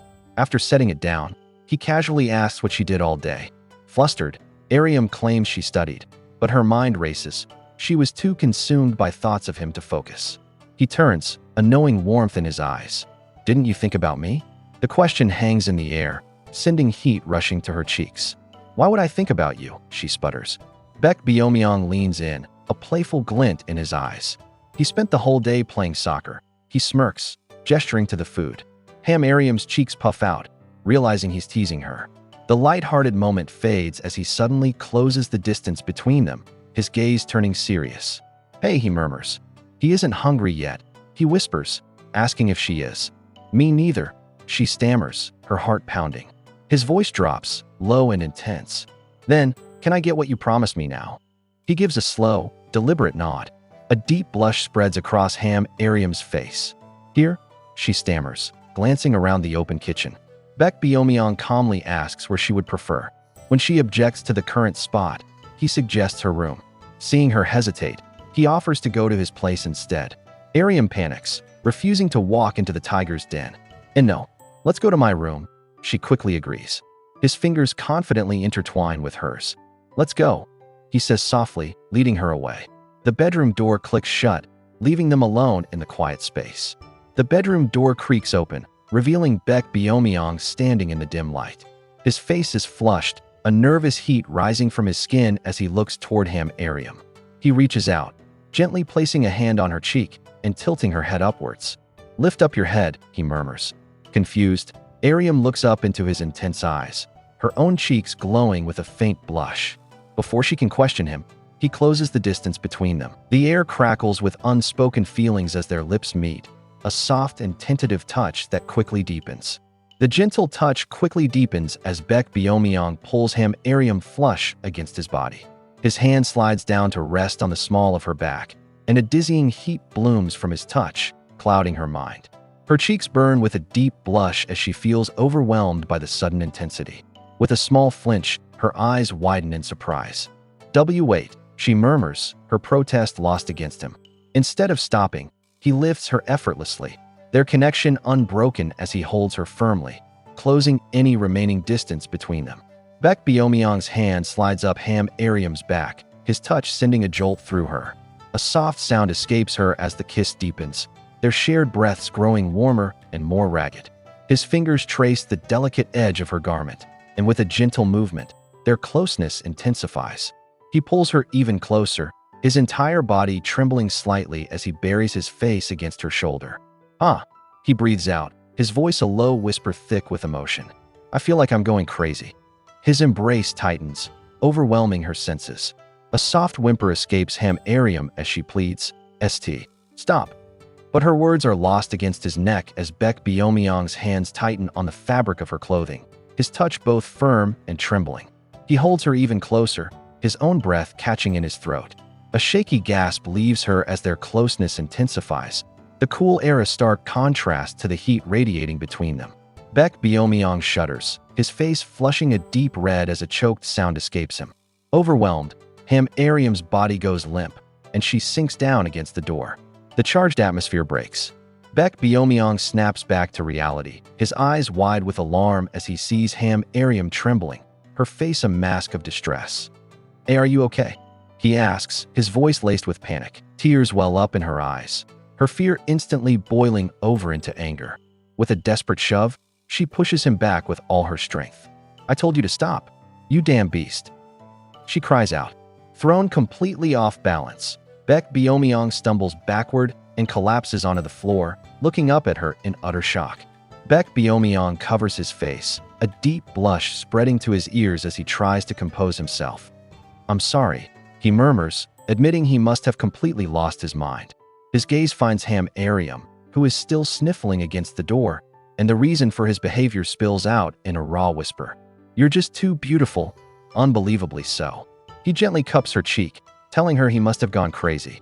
In a bafflingly earnest gesture, he lifts his own shirt. "Here, blow your nose." Her crying stops short. Ariam pushes his shirt away with a firm no.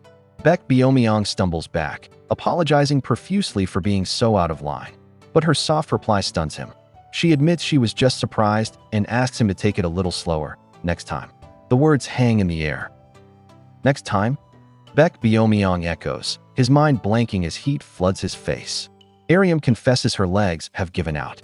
He moves to help her up, their bodies pressing close. As she steadies herself against him, She notices his bright red ears, certain he's lost in the moment again. With his face burning, Baek Beom-yeong asks if this is all she thinks about. Ariam quickly denies it, her hands trembling as she fumbles with a delicate strap on her back, unable to secure the clasp. Frustrated, she turns and points directly at him. Since he unhooked it, he must be the one to fix it. Me? He stammers, completely stunned.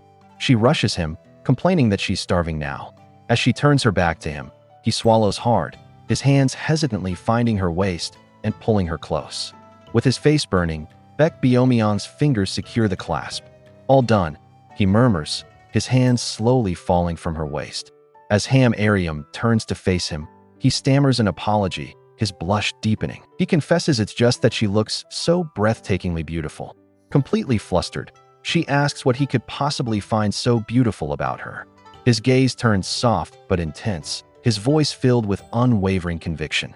He tells her he means it. To him, she is the most beautiful person in the entire world, leaving her utterly stunned. Ariam's face burns, her mind reeling from his words. To shatter the intense atmosphere, she blurts out, I'm hungry. Stunned for a moment, Baek Beom-yeong bolts to his feet. Just sit here, he insists. I'll make food right away. As he rushes past, she turns away, completely flustered.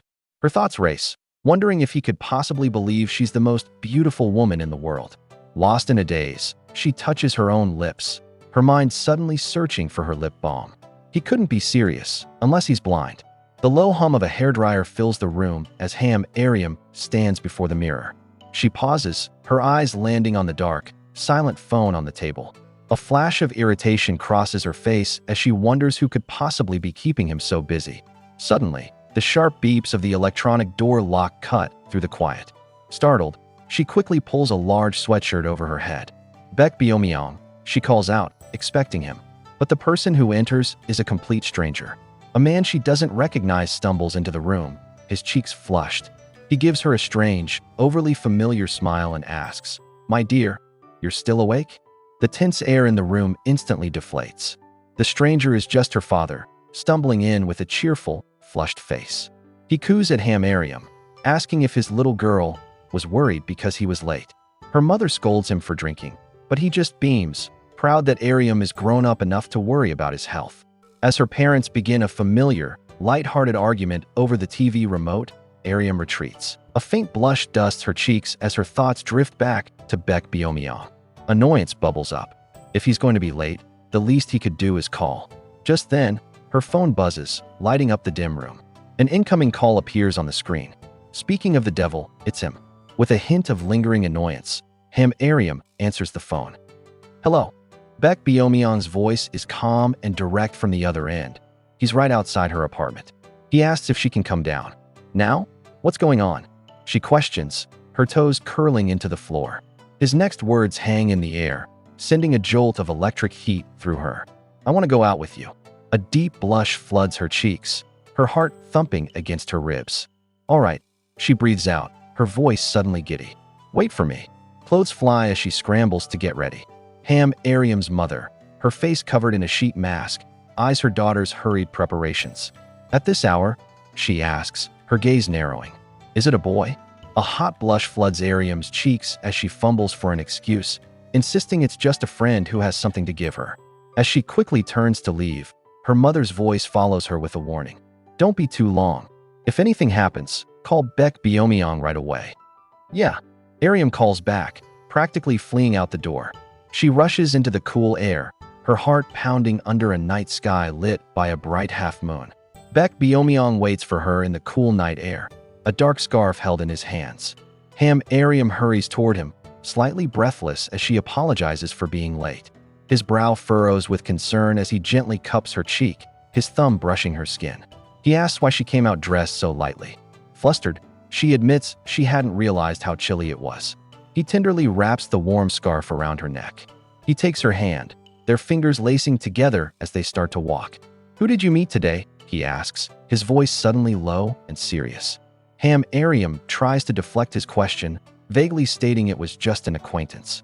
Baek Beom-yeong's voice is low and firm as he presses for more details, his grip on her hand tightening just enough for her to notice. Flustered, She claims it was a business meeting for an ad that her agent arranged. She buries her face in the warm scarf, cheeks burning. Her mind drifts to an earlier moment when fans had spotted him. He had denied who he was, but his fame was undeniable. Ariam watches his serious profile, her heart thumping. His aura seems different lately, more intense. Ariam's thoughts spiral. As more people recognize Baek Beom-yeong and more companies want him, a painful question echoes in her mind. Is she good enough for him? The weight of her insecurity makes her stop walking. Suddenly, Baek Beom-yeong tugs her forward. "Why are you pulling me?" she asks, startled as he leads her to a nearby bench. He sits and pulls her again, drawing her to stand closely before him. His hands settle gently on her waist, his gaze soft as he looks up at her. "Are you cold?" he asks. Flustered by the sudden proximity, she can only manage a little. A knowing smile touches his lips. Baek Beom-yeong's gaze softens, his voice a low whisper. "I want to kiss you right now." A blush spreads across Ariam's face as she accuses him of always thinking indecent things. Her eyes dart around nervously, worried someone will see. "No one's watching," he promises. He gently guides her face to his, and the space between them vanishes. He pulls back with a soft smile, his heart thumping. "You're so cute," he murmurs, gently touching her face. He tells her she looks like a bunny, leaving her completely speechless. Ariam's mind spins. He must be teasing her. "Why a bunny?"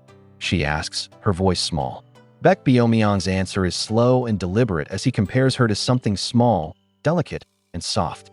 Her eyes widen in shock as she realizes his gaze wasn't on her face. "You perverted tiger," she accuses, pushing at his head. He doesn't flinch, his expression earnest. "Is it wrong to want to look?" he asks, his voice dropping with sincerity. "I want to look at you. I want to touch you every day." Speechless, Ariam questions if he's drunk. "I only had one drink," he replies, gently cupping her jaw.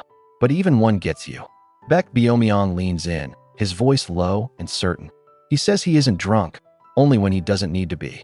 Without another word, he closes the distance, capturing Ariam's lips in a deep, surprising kiss. The world seems to fall away. When they part, her face is flushed and she's breathless. He playfully wraps her scarf around her face, asking if she can breathe now. "No," she protests. He wonders how they'll ever finish their investigation at this slow pace. "This is already LTE speed for me," she exclaims. He just smirks, telling her his speed is 5G. Staring at their feet, she mutters, "You're hopelessly perverted." A memory surfaces of sportscasters praising Baek Beom-yeong. The moment he appears on screen, the crowd's admiration is audible. The commentators gush over his amazing skills and outstanding looks, noting his physique is more solid than ever. Back in her living room, Ariam's mother asks if she will watch the game. "I'm busy," Ariam states flatly, insisting she has overtime at the office. Her mother ignores the excuse, announcing that Beom-yeong is coming over after the match. She asks Ariam to buy meat for bulgogi, praising him as a dependable man focused only on soccer. A memory surfaces of their shared childhood, living in neighboring apartments where busy parents took turns raising them. Her family even took in Baek Beom-yeong when he returned to Korea alone. Now, he stands in her doorway, taller than she remembers, filling the frame in a red hoodie. Her parents greet him with familiar warmth, amazed at how much he's grown. His intense gaze finds hers, and the room seems to quiet. "Baek Beom-yeong," Ariam says, the name feeling foreign. "Long time no see." A faint warmth appears on his cheeks. A memory flashes through Ariam's mind. Back then, struggling with a tough internship, she had no energy to even think about Baek Beom-yeong's return. But he was there, sitting at her family's dinner table. As her parents doted on him, Baek Beom-yeong carefully deboned a piece of fish and placed it in her bowl. "You need to eat well too," he said softly, ignoring her mother's protest that he was spoiling her. The warmth of that simple, caring gesture floods back to her now, bringing a deep blush to her cheeks. She never imagined they would end up like this. At the breakfast table, Ariam's mother sighs, drained by the thought of watching her sister's twins. "Ariam, don't ever have twins," she warns. Her father laughs, teasing that Baek Beom-yeong can help if she has triplets, giving him a confident thumbs up. The lighthearted comment lands with unexpected weight. Both Ariam and Baek Beom-yeong freeze mid-chew, their faces flushing with heat as they exchange a wide-eyed, silent glance. Ariam remembers how they used to laugh at these jokes, but now the air feels thick with unspoken possibility. With a loud clap, Ariam's father enthusiastically declares they'll have a whole soccer team, earning a sharp rebuke from his wife. As her parents depart, leaving them alone, Baek Beom-yeong begins to clear the table. He tells Ariam to just watch, promising he'll take care of everything. "I want to help too," she insists, stepping forward. He turns to her, a faint smile playing on his lips. "Then come give me a kiss on the cheek," he suggests, tapping his face expectantly. Ariam puffs her cheeks, momentarily speechless. "I'm not going to kiss you," Ariam says, her cheeks burning. A faint smile plays on Baek Beom-yeong's lips. "I know." As he turns away, she notices his back is completely stiff. She wonders. Driven by curiosity, she lightly touches his shoulder. Baek Beom-yeong jolts as if struck, whipping around with a face flushed crimson. He swallows hard, his usual confidence gone. "Who said you could touch me?"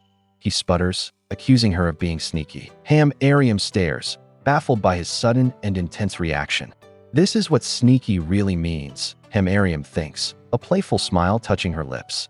She closes the distance, wrapping her arms around Baek Beom-yeong from behind as he stands at the sink. The moment her cheek touches his back, a jolt of panic hits her. She's just walked straight into the tiger's den. Before she can retreat, Baek Beom-yeong spins, pulling her into a firm embrace. His arms lock around her waist, and one hand gently cups her jaw, tilting her head. "Relax," he murmurs, his voice low as he leans in close. A sudden memory flashes through Ariam's mind, a sunlit morning from their younger days. A boyish Baek Beom-yeong, cheeks flushed, lies beneath her, playfully calling her mean. Even then, he had whispered into her ear, "I want to go on a date with you." Back in the present, his words echo. Baek Beom-yeong leans down, their faces inches apart, and asks her out for the weekend. Panic flickers in Ariam's eyes as she protests that his chosen spot is too crowded. He gazes at her intently. "Do you hate being seen?" he asks.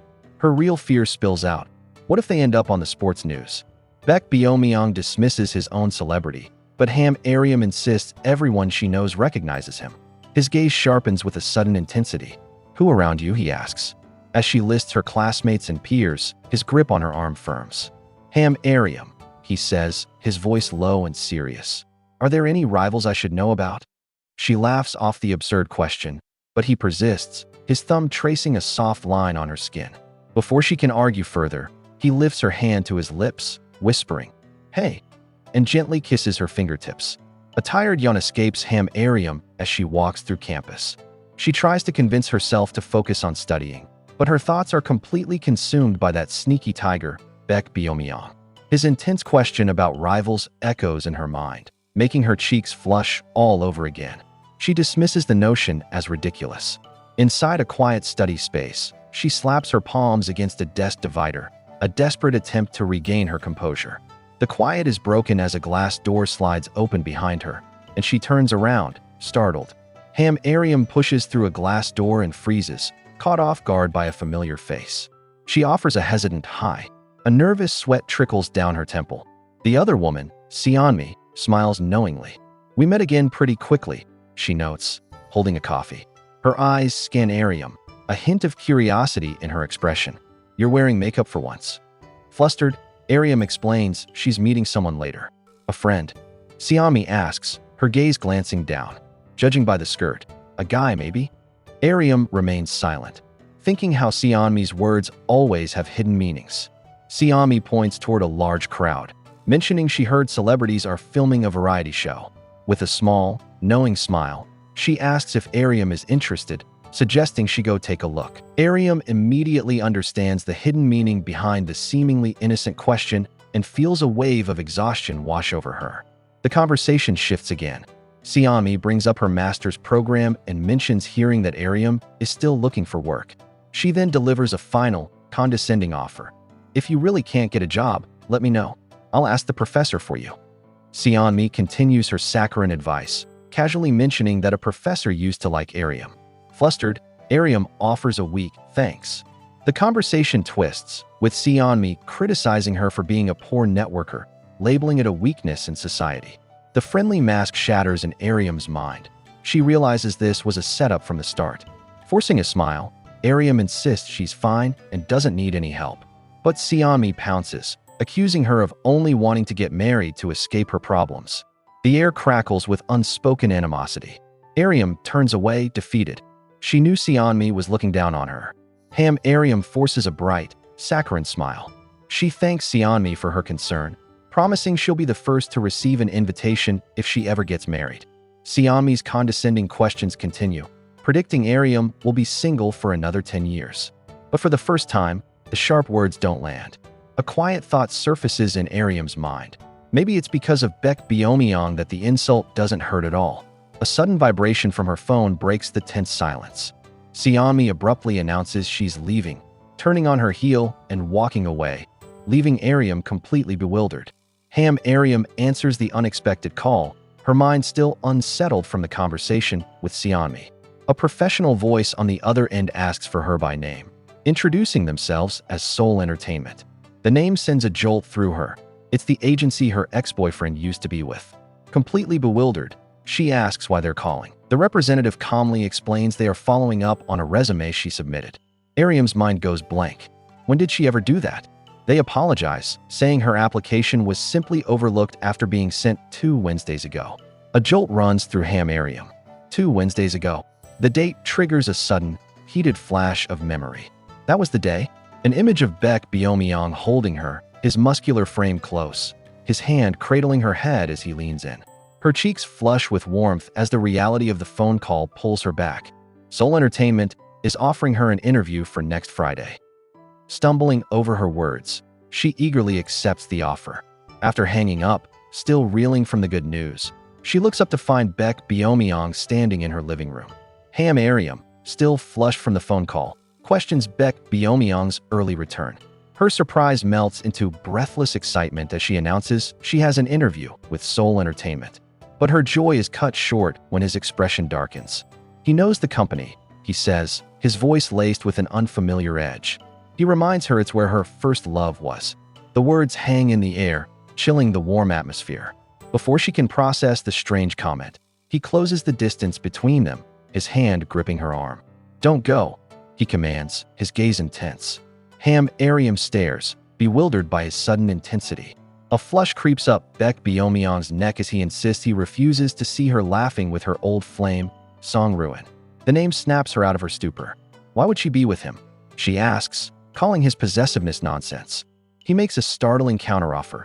Be his manager instead. The suggestion is too much. Frustration boiling over, she yanks her arm from his grasp, her voice sharp with irritation as she demands he let go. Her frustration boils over as her foot connects sharply with Baek Beom-yeong's shin. He drops to the floor, complaining that she struck a professional player's leg. Her anger gives way to a flicker of concern when he looks up, his expression pained. Offering a hand, she tells him to get up. Instead of taking it, his hand shoots out, clamping around her wrist. With a sudden, powerful tug, he pulls her off balance. Ariam gasps as she tumbles forward, landing directly in his arms. He holds her tight against him, her world shrinking to the sudden warmth of his embrace. Held firmly in Baek Beom-yeong's arms, Ariam's surprise gives way to confusion. He holds her tight, his apology a low murmur against her hair. He won't do it again, he promises, asking her to just let it go this once. Her mind flashes back to their childhood fights that used to last for days, a stark contrast to this sudden surrender. He complains that she's heavy, yet his arms only tighten around her, pulling her impossibly closer. The heat from his body seeps through her clothes, melting the last of her frustration into a quiet, pulsing warmth. Ariam stops in her tracks, surprised to find Baek Beom-yeong sitting on her couch. She asks why he's home at this hour instead of at work. He calmly replies that he has a fan meeting. The answer only confuses her more, so she asks why he came to her place. "You're my fan too," he says, his gaze locking onto hers. Ariam points to herself, completely bewildered by his logic. A flash of irritation crosses Beom-yeong's face.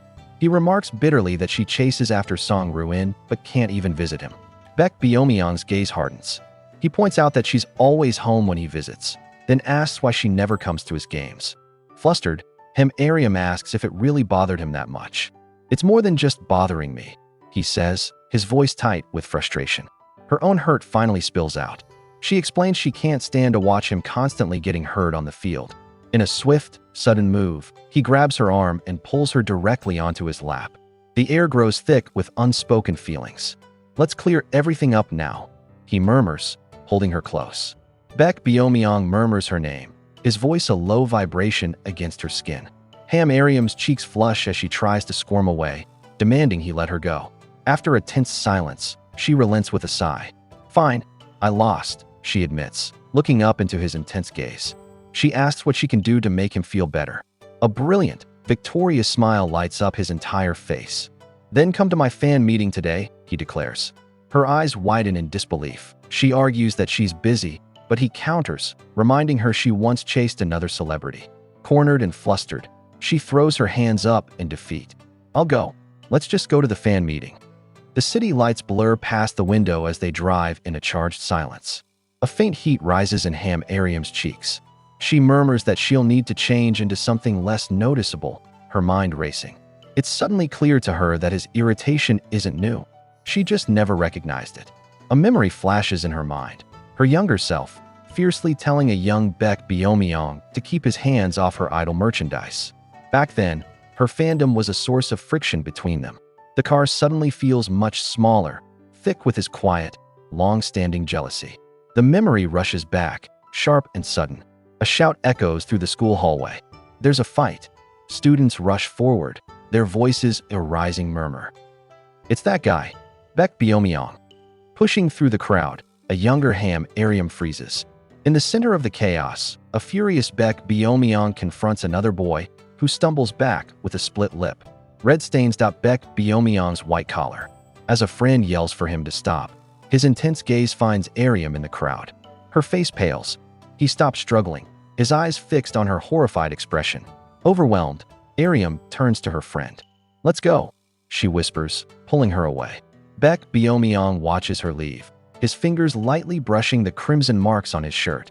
The harsh memory of the teacher's angry shout fades, replaced by the quiet hum of the parked car. Ariam looks at Baek Beom-yeong, wondering where he'll go during the fan meeting. His hand moves, fingers gently grazing her cheek as he murmurs that he'll get her a staff pass so she can stay nearby. Her anxious expression melts into a bright, hopeful grin. "Will you buy me something tasty today?" she asks. A faint blush rises on his cheeks, his gaze softening as he looks at her. He smiles, agreeing to treat her to whatever she desires. Beaming, Ariam decides she wants cream pasta, and Baek Beom-yeong softly promises they'll eat after.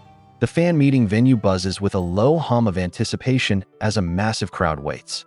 Fans of all ages are here, some clutching soccer balls, others holding his jersey high. A staff member ushers them through a private entrance, telling Beom-yeong to hurry and prepare. Overwhelmed, Ariam's eyes widen at the sea of faces. Noticing her anxiety, Baek Beom-yeong gently guides her to a secluded chair, his hand warm on her shoulder. "Sit here," he says softly. She looks up, flustered, and quietly agrees. A friendly staff member approaches, handing Ariam a pass before teasing Baek Beom-yeong for finally bringing a friend. Beom-yeong's good mood sours instantly. As Ariam shyly introduces herself, the man offers his business card, asking her to take good care of the star player. Before her fingers can fully close around it, Beom-yeong's hand darts out, snatching the card away. His gaze turns cold and sharp. "This is forbidden," he states, questioning why the staffer needs her personal information. He turns his back, leaving Ariam stunned by the sudden, intense possessiveness in his eyes. Always so temperamental, the staff member sighs. Ariam stands frozen, completely bewildered. Before she can even blink, Baek Beom-yeong's hand finds her arm, pulling her swiftly into a secluded room. The door clicks shut. He spins her around, enveloping her in a sudden, tight embrace that steals her breath. Her mind goes blank as their lips meet, the world fading into a warm haze. He rests his head on her shoulder, whispering for her to stay put and eat something. Dazed, she can only manage a quiet, "Okay." Ariam's cheeks flush as she takes in the crowd of people, her anxiety rising. "I don't think I should be here," she whispers. Baek Beom-yeong casually pulls her closer, his hand resting on her waist as he explains this is a small turnout for a cold day. Bewildered, she asks if he's some kind of idol. He just smirks and steps forward, leading her away. The air suddenly fills with the excited screams of fans calling his name. As he walks into the throng, his hand finds hers, lacing their fingers together in a firm, possessive grip. At a crowded fan event, A supporter holds up a sign proposing marriage to Baek Beom-yeong. He stands on stage under the bright lights, speaking into a microphone. He introduces himself and thanks everyone for attending, asking them to enjoy themselves and be careful as the crowd erupts in cheers. From the audience, Ariam watches him, a skeptical look on her face. He had sounded so weak and nervous when he called, which is why she came to help. Now, seeing him command the stage, she wonders if it was just a ploy to show off his popularity. The MC announces the grand prize, a signed soccer ball and a hug from Baek Beom-yeong himself. The crowd erupts with excitement. On stage, Beom-yeong flashes a charming wink, and from her seat, Ariam's face flushes. She never realized he had this side to him. He reaches into the lottery box, and the MC calls out the lucky winner. Number 76. A woman in a red sweater jumps to her feet, hand raised high. The audience murmurs in surprise, recognizing her as the famous announcer, Choi Hae-young. Murmurs ripple through the crowd as Choi Hae-young takes the stage. The rumors were true. The famous announcer is a fan. As promised by the MC, Baek Beom-yeong steps forward and pulls her into a close embrace. His hand rests confidently on the small of her back while cameras flash around them. From her seat, Ariam's eyes go wide. A strange, unfamiliar heat rushes to her face as she watches them. Seeing him hold another woman so easily sends an unexpected pang through her chest, making her breath catch in her throat. The fan meeting finally winds down. Drained, Ariam realizes she watched the whole thing, unable to tear herself away. She tells her colleague she'll wait in the car, eager to escape the lingering image of Baek Beom-yeong with another woman. As she navigates the busy backstage area, a heavy sigh escapes her lips. Suddenly, a staff member calls out, stopping her. "Excuse me," he says, apologizing for the interruption. He asks if she could help carry a small bag while he cleans up. Pulled from her thoughts, Ariam simply agrees. The staff member thanks Ariam and turns to leave, but a flicker of suspicion makes him pause. He asks if she's from Baek Beom-yeong's agency. A nervous heat rushes through Ariam as she stammers an affirmative. His gaze drops to her name tag, Kim Yeonju. He knows that name. "Wait a second," he says, his hand clamping down on her arm as she tries to flee. His voice is low, accusing. "The Kim Yeonju I know is still working." His grip tightens, pinning her in place. "Who are you?" he demands. "You snuck in here, didn't you?" Panic seizes Ariam. The staff member's accusations echo in the backstage corridor, his silhouette a threatening shadow. Before she can be dragged away, a calm voice cuts through the tension. "Excuse me, what's going on here?" It's Baek Beom-yeong. As the staffer tries to explain she's an intruder, Beom-yeong's hand shoots out, clamping down on the man's wrist. "I've got her," he says, his voice dangerously low. He pries the man's fingers from Ariam's arm, stepping between them. His gaze falls on the red mark left behind, and his expression hardens. He looks back at the staffer, his tone leaving no room for argument. "Who are you?" Baek Beom-yeong's voice is ice as he grabs the staff member by the collar, his eyes burning with fury. He demands to know what kind of person grabs a woman's wrist, so hard it leaves a mark. The staffer stammers that he thought she'd snuck in, but Beom-yeong isn't listening, pressing him for proof. Other staff members gather in the hallway, their whispers filling the tense air as they plead with Beom-yeong to stop. The chaotic scene melts away into a memory from years ago, a younger Baek Beom-yeong in a school uniform, just as furious, confronting another student with that same protective fire. The memory of his younger self, burning with that same protective fire, dissolves into the tense present. Ariam's fingers nervously clench her lanyard. Though another staff member calls his name, Baek Beom-yeong's world narrows, his furious gaze softening as it lands only on her. His voice cuts through the charged air, startlingly calm. "Let's go. I'm hungry," he says, reminding her of the promise she made to buy him pasta and steak. A deep blush warms Ariam's face, her mouth agape in disbelief. Without waiting, he turns, warning he'll leave without her. As Baek Beom-yeong turns to leave, Ariam suddenly stops him. Her voice is quiet but unyielding. "Go apologize first," she instructs. He freezes, his face a mask of pure annoyance, asking why on earth he would do that. Her command hangs in the air, unwavering. A heavy sigh escapes him as he relents. He turns back to the staff member, offering a clipped apology for grabbing his collar. The air chills again as he adds a sharp warning never to touch his friend again. Then, facing a stunned Ariam, he sighs in frustration. "I'm sorry," he mutters, adding that she should apologize, too. With a deep bow, Ariam apologizes to the staff members for Baek Beom-yeong's immaturity. Before she can finish speaking, his hand closes around hers, and he pulls her away impatiently. As they depart, one staffer watches them go, completely stunned, remarking he's never seen the athlete so worked up. Ariam stumbles along behind him, muttering about his lack of patience. But her irritation melts away. An image of him fills her mind, a flustered tiger boy, blushing as he confesses he only wants to show her his best side. A warm flush rises to her own cheeks as a single, undeniable thought forms. At 6:25 in the morning, Ariam slips out of the bedroom and into the quiet house. A woman already in the kitchen spots her. "You're already up?" she asks, surprised. Flustered, Ariam stammers that she was just using the bathroom. Suddenly, Baek Beom-yeong strolls in, announcing his return. His intense gaze immediately finds Ariam, and a soft blush warms her cheeks. The woman asks Ariam to keep him company before leaving them alone. With nowhere to escape, Ariam stands awkwardly as Baek Beom-yeong watches her from the dining table. Ariam awkwardly suggests that Baek Beom-yeong can eat by himself, but he flatly refuses. "No, I can't." Seeing her turning to leave for her room, he correctly guesses she stayed up late again. Just as she makes her escape, Baek Beom-yeong moves with surprising speed, his hand closing firmly around her arm. Ariam freezes, a hot blush spreading across her cheeks at the sudden, unexpected contact. His grip is gentle but insistent. "Don't go back to your room," he says, his gaze steady. Defeated, she lets out a tired sigh. Ariam slumps onto the dining table, her energy completely gone.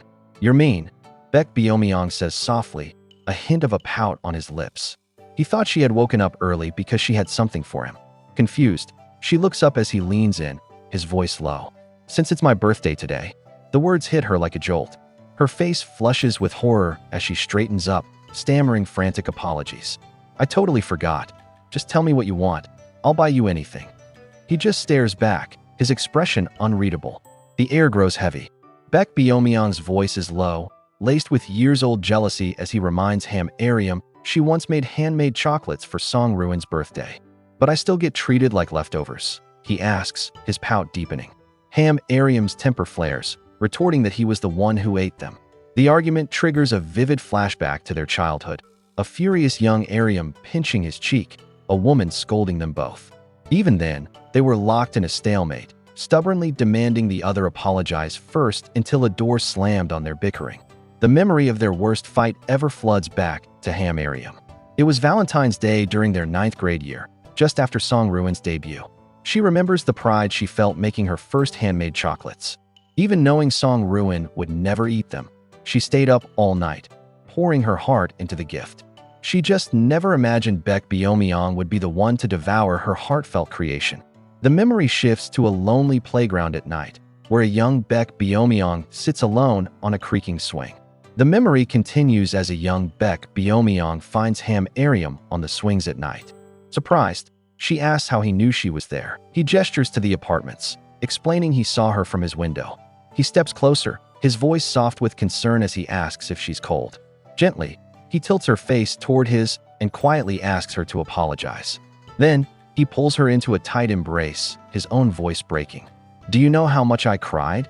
he confesses, before finally admitting, "I'm sorry. I was wrong." Leaning close over the swing, Baek Beom-yeong's voice cracks with pent-up frustration. He tells Ariam he wouldn't have held on to his anger if she had just apologized, admitting how deeply her actions hurt him. Snow drifts down around them in the quiet park. "I was jealous," he confesses, the words hanging in the cold air. Ariam stares, stunned into silence.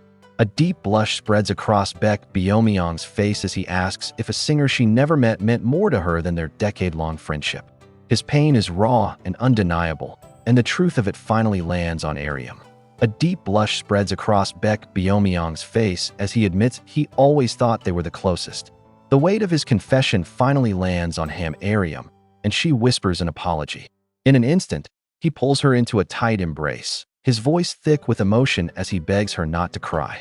"I was upset because I liked you more," he confesses, the words hanging between them.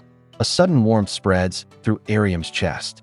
Just as quickly, he pulls away, ending the moment. He turns and says they're going upstairs together. Ariam's face flushes as she gently scolds Baek Beom-yeong, telling him not to say such mean things when he's the one getting hurt. Stunned by her concern, he quietly apologizes. Later, inside the apartment building, Ariam unwraps the box of chocolates. "Isn't that my gift?" Baek Beom-yeong asks, confused. She playfully pops one into her mouth before holding another one up. "Here," she says softly, a small smile on her lips. "Your birthday present." Baek Beom-yeong's entire face burns red, his heart pounding at the charged invitation. A bright blush spreads across Ariam's cheeks. She holds the chocolate near his lips, reminding him that he wanted it for his birthday and playfully telling him to eat it before it melts. Instead of taking the candy, Baek Beom-yeong leans in, his eyes closing as he captures her lips with his. The moment is soft but charged. He pulls back just enough to murmur that it's too small. "Give me more," he demands, his voice low. He pulls her into a deep embrace, his grip tightening as their connection intensifies. Baek Beom-yeong deepens the kiss, his hand cupping Ariam's face. Their cheeks are flushed with a deep red as the heat between them rises.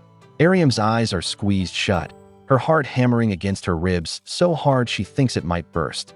The intensity is overwhelming. He pulls back just enough to breathe, thinking to himself that this is so sweet. Then he presses her against the wall, their discarded jackets at their feet.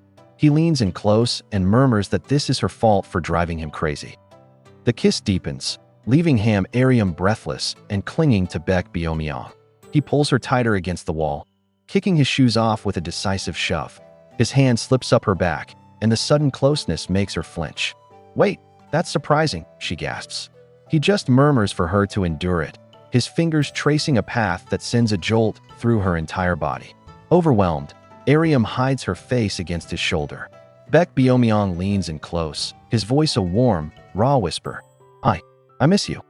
Ariam breathes heavily, her face and neck flushed a deep red as she asks what he means. His hand gently comes to rest over her heart, and she lets out a small gasp. "Your warmth," Baek Beom-yeong murmurs. Her eyes fly open in shock. "What?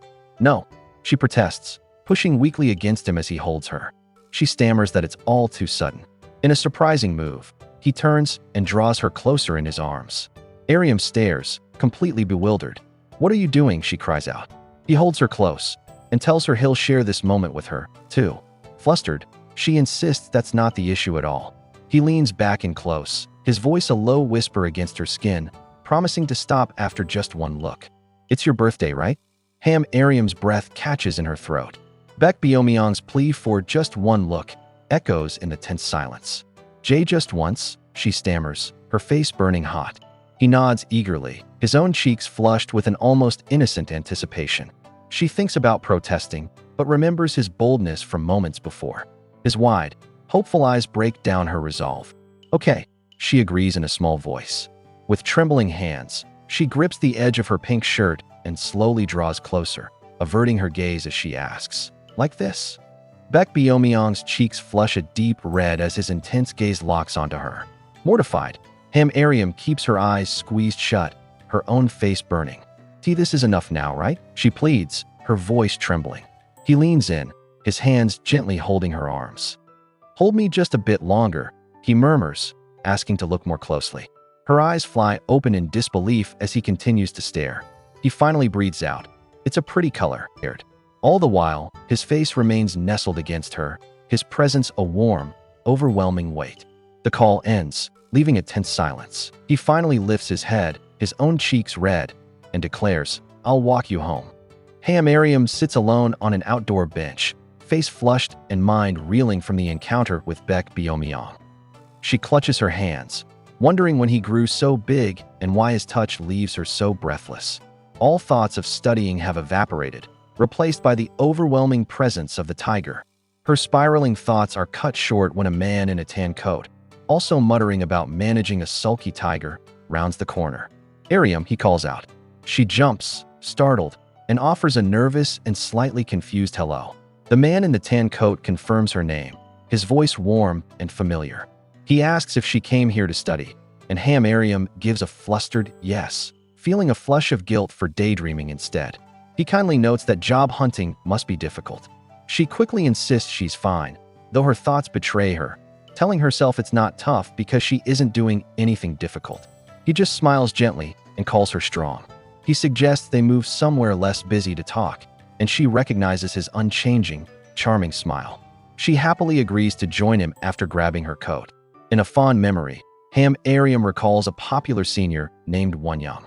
So many juniors had crushes on him, and she admits she nearly became one of them until she saw he was just kind to everyone. Outside a campus building, he offers to buy her a drink, but she declines. He smiles warmly, asking if she's returning for the new semester. When he wonders if she uses the school library often, Ariam's face lights up with a bright, eager expression. Yes, I come almost every day, she lies, unable to resist the chance to see him again. Ariam's mind drifts to a hazy, pink-tinted daydream, a stark contrast to her lie about the library helping her focus. She imagines an intimate moment, her thoughts becoming a warm, distracting blush. Back on campus, Wyang's voice pulls her from the fantasy. He asks if she's considering joining a job prep study group he's organizing. At the mention of interview prep, Ariam's eyes sparkle with hope. She tells him she has an interview coming up and asks for time to decide. Wyang smiles kindly, wishing her luck and giving her a deadline. Later that evening, Baek Beom-yeong casually asks if anything happened today. Ariam, lounging on the couch with her arms crossed, dismisses the question. Nothing major, she replies, before pointedly adding, other than the fact that you nuzzled against me so tenderly. Baek Beom-yeong freezes mid-action, completely taken aback. He leans forward, his gaze softening with concern, and asks if something is worrying her. She sighs, her expression unreadable. What else would I be worried about besides you? She says, before finally admitting a senior invited her to a study group. Baek Beom-yeong's voice is low. Is it a guy? Ariam squirms, admitting it is but quickly adding it's a group. Unconvinced, he sits beside her, pressing for details. She shakes her head, insisting they weren't close. He's just asking me to study, she argues, frustrated by his suspicion. Baek Beom-yeong's gaze darkens with an emotion she can't quite read. You're the one who doesn't get it, he says softly. Annoyed, she retorts that he has no right to meddle. The air grows thick with unspoken words. Then I'll help, he declares. With your interview. A quiet clicks echoes as Ariam emerges, ready for their mock interview. She smooths down her professional black suit, her bare feet silent on the floor. With a nervous tug on her blazer, she clears her throat and stands tall. Hello, I'm Ariam, she recites, her voice steady. Across from her, Baek Beom-yeong's professional composure crumbles. A warm blush spreads across his face as he stares, momentarily speechless. You're dressed way too alluring, he blurts out, flustered. Ariam's confident facade cracks into confusion. What do you mean? She asks, hands on her hips. Baek Beom-yeong's face burns as he insists she wear pants. Skirts look better on me, Ariam retorts, her patience wearing thin. That's the problem, he exclaims. She defends her choice as standard interview attire, but he denies it. Leaning close, her voice drops to a low warning, promising to take him down if he mentions it again. He freezes, speechless. With a sudden shift, she sits opposite him, professionally introducing herself. Flustered, Baek Beom-yeong fumbles his first question. She sighs, her frustration palpable. Taking a breath, he finds his composure.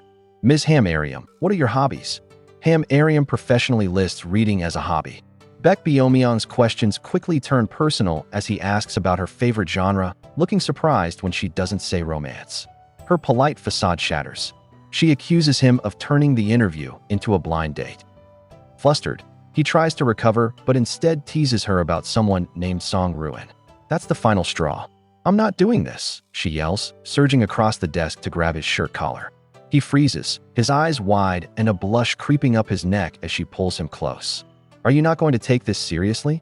Ariam demands, clutching his collar. A blush spreads across Baek Beom-yeong's neck as he quickly agrees. Releasing him, she tries to compose herself. He clears his throat, asking what value she holds most important in life. Trust and faith, she replies firmly. He quietly agrees. The air between them stills, charged with a sudden seriousness. In a flash, Baek Beom-yeong leans across the desk, wrapping his arms around her.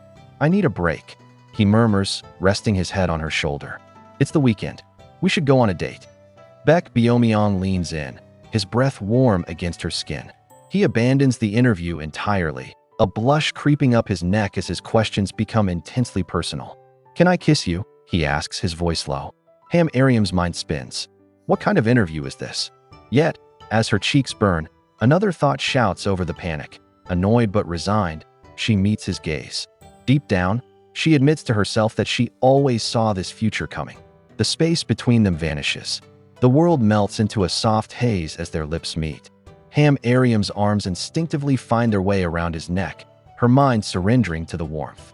A jolt of surprise shoots through her as Baek Beom-yeong suddenly lifts her from the chair. Without thinking, her legs wrap around his waist. He holds her firmly, his embrace possessive and sure. His attention moves from her lips, tracing a warm path down her neck.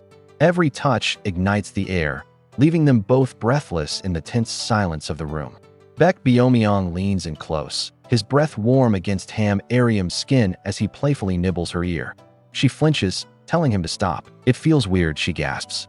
He pulls her into a tight embrace, his lips pressing against her cheek. She protests that it hurts, though she privately admits it's not true. He sighs, his gaze serious. "Don't go to your interview dressed like this. It's too revealing." Flustered, Ariam retorts that he is the only one who sees her that way. Her words hang in the air. Suddenly, he closes the distance, his lips meeting hers in a definite kiss. Ariam freezes, her eyes wide with shock. Baek Beom-yeong deepens the kiss, his hand gripping the front of her blouse. "See? This outfit is really suggestive," he murmurs against her lips. Flustered, Ariam questions what's so revealing about it. A button gives way, and in one swift motion, he pushes her back. She lands on the floor with a shocked cry. He looms over her, his gaze locked and intense, all hesitation gone. He leans down, his breath warm as he whispers her name, Ariam, before his lips find the delicate skin of her neck. The world narrows to the warmth of Baek Beom-yeong's touch. His lips trace a path over Ariam's collarbone and lower, sending a deep shudder through her. A soft, breathless sound escapes her as his hand gently cradles her, his touch both tender and firm. The heat is overwhelming, a flush spreading across her skin. Her body arches in response, her toes curling as she grips the bedding. Lost in the dizzying sensation, Ariam's wide, amber eyes fix on him, her expression a mix of shock and burgeoning heat. Baek Beom-yeong's breath is warm as he calls her name, his body pressing close. An undeniable rhythm begins between them, electric and overwhelming. Ariam's hands rest weakly against his chest as he leans in, his expression intense, and captures her lips in a deep, consuming kiss. Her mind screams that this is dangerous, a line they should not cross. "Stop," she whispers, her voice barely audible, but her plea is lost in the moment as he ignores her faint resistance, their closeness sending shivers down her spine. The moment dissolves into a blur of heat and breathless sighs. But just as quickly, reality snaps back into focus. Ariam shoves him away, scrambling on the messy floor as she tries to cover herself. She demands to know why he never knows when to stop. Baek Beom-yeong drops his head, filled with regret. "I'm sorry," he says, admitting he lost his mind for a second. Her anger stalls when he looks at her, a deep blush on his cheeks. He confesses that she looked so beautiful that trying to hold back is just too difficult for him. Ariam stares, completely stunned into silence by his raw admission. "You jerk," Ariam thinks, her face flushed. She can't believe she was about to practice for an interview with such an impassioned tiger. As she fumbles to put her shirt back on, she mumbles that she needs to wash up. Baek Beom-yeong's quiet offer to help makes her recoil. "Help with what exactly?" she asks, but as she steps away, she loses her footing. He moves in a flash, catching her securely. "Be careful," he whispers, holding her close. "Every time you do that, my heart drops." She freezes in his embrace. Baek Beom-yeong's hands are surprisingly gentle as he carefully adjusts her shirt, his touch sending a tremor through her. Beside him, his own hand clenches into a tight fist, betraying the calm on his face. Ariam finally darts away, escaping into the bathroom. "Go wash up," he says, his voice steady. The door clicks shut behind her. She steps directly under the shower, letting the cool stream drench her clothes as she tries to calm her racing heart. A flustered thought echoes in her mind. She should have pinched his lips really hard. Ariam groans, staring at her damp interview outfit in the bathroom mirror. A knock at the door breaks her spiraling thoughts. Baek Beom-yeong's voice calls out, asking when she's coming out after 30 minutes. She emerges, and he immediately takes her hand, leading her toward the couch where he's laid out skincare products. As they sit down to practice, he plays the role of the interviewer. The interviewer is way too much of a beast, he says with a pensive look.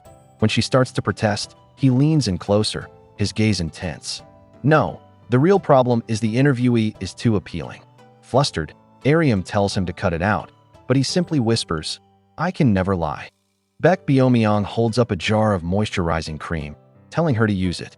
Ariam laughs, thinking he's being incredibly meticulous. Deciding to let it slide because he's cute, she takes the jar, but he gently stops her. "Come here," he says, his voice soft. "I'll put it on for you." He tenderly brushes her hair back, his fingers dabbing the cream onto her skin. She closes her eyes, realizing he isn't scary at all. He'd never do anything to truly frighten her. Leaning in closer, he breaks the silence. "Can I ask you just one thing?" He whispers, his gaze intent. "Do you really want to work at Soil?" Ariam touches her cheek, her expression softening. She admits she wants the interview, explaining she's not in a position to be picky. With a sudden move, she wraps her arms around Baek Beom-yeong's neck, pulling him close. "Do you really hate the idea of me working there that much?" she asks softly, even offering not to go if he's truly against it. He shakes his head, his face hidden against her shoulder as he murmurs his full support for whatever she decides. In that moment, the truth hits her, clear and undeniable. She thanks him, holding him tighter. Baek Beom-yeong really does like her. The morning of Ariam's big interview arrives. Drawn from her room by the sound of food sizzling in a pan, she peeks into the kitchen, her eyes widening in disbelief. Baek Beom-yeong stands at her stove, skillfully cooking in a floral apron. Confused, she asks if he doesn't have training.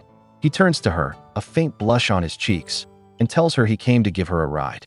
"Hurry and get ready," he says, before adding with a serious look, "and don't dress too pretty, or I'll have to inspect you." Flustered, Ariam turns away and hurries to her room, completely baffled by his words. After careful consideration, Ariam emerges from her room dressed in a sharp black pantsuit for her interview. Baek Beom-yeong turns from the table, plates of food in hand, and his gaze softens. "I told you not to dress too nicely," he says, a hint of a smile playing on his lips. Confused, she explains she wore pants just like he suggested. He steps forward, closing the small gap between them. Wrapping an arm gently around her shoulders, he leans in and places a soft kiss on her temple. The unexpected warmth sends a jolt through her, leaving her wide-eyed and flustered. "I'm hungry," she whispers, the first word she can manage. With his hands resting gently on Ariam's shoulders, Baek Beom-yeong asks if she'll do well at her interview. Her own hands twist together nervously as she admits she isn't sure. He advises her to just give it her best so she won't have regrets. Her anxiety bubbles up again. "But really, do you think I can do well?" A confident smile spreads across his face. "If not, I'll take care of you," he says, suddenly pulling her into a warm, firm embrace. Caught off guard, she laughs, telling him he really says the craziest things. Snowflakes drift down as Baek Beom-yeong pulls the car over in front of a large office building. Ariam steps out, telling him this is close enough. He leans out the driver's side window, encouraging her to do her best.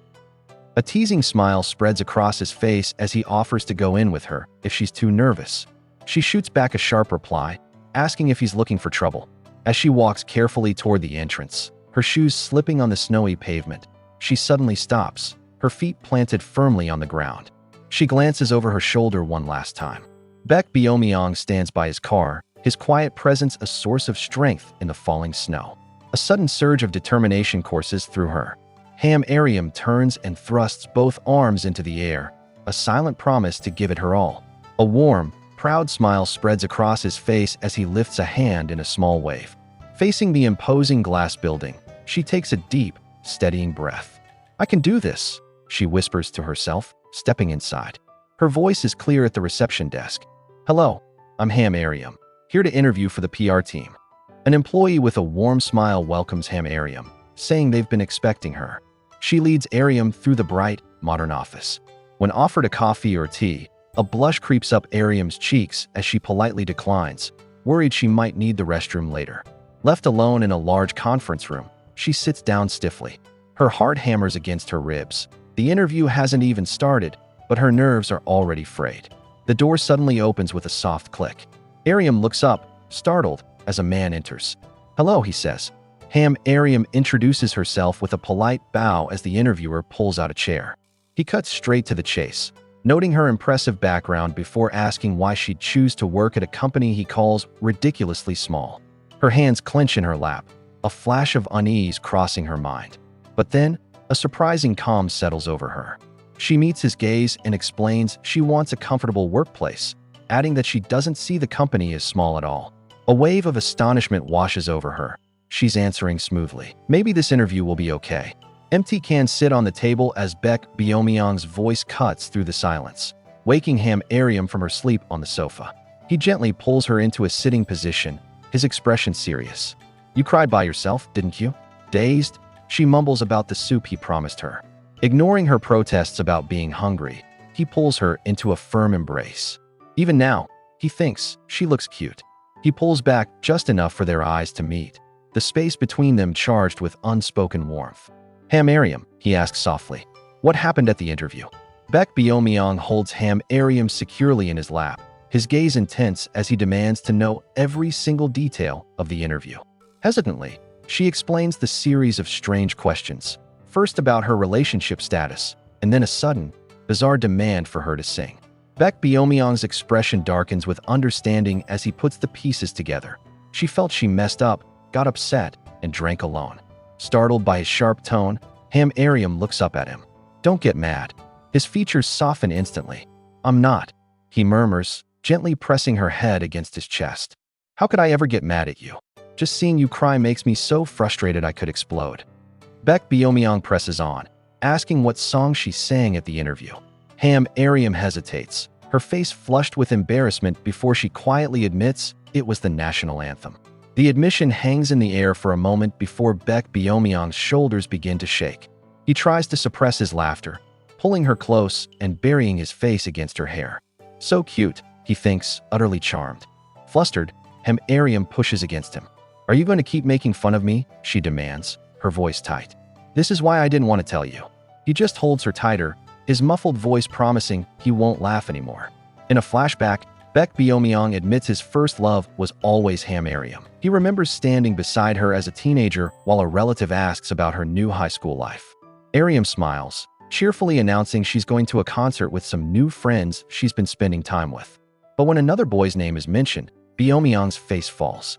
He recalls how his composure always crumbled around her, leading to a series of clumsy mistakes, from messing up homework to accidentally setting a treasured doll aflame in his nervousness.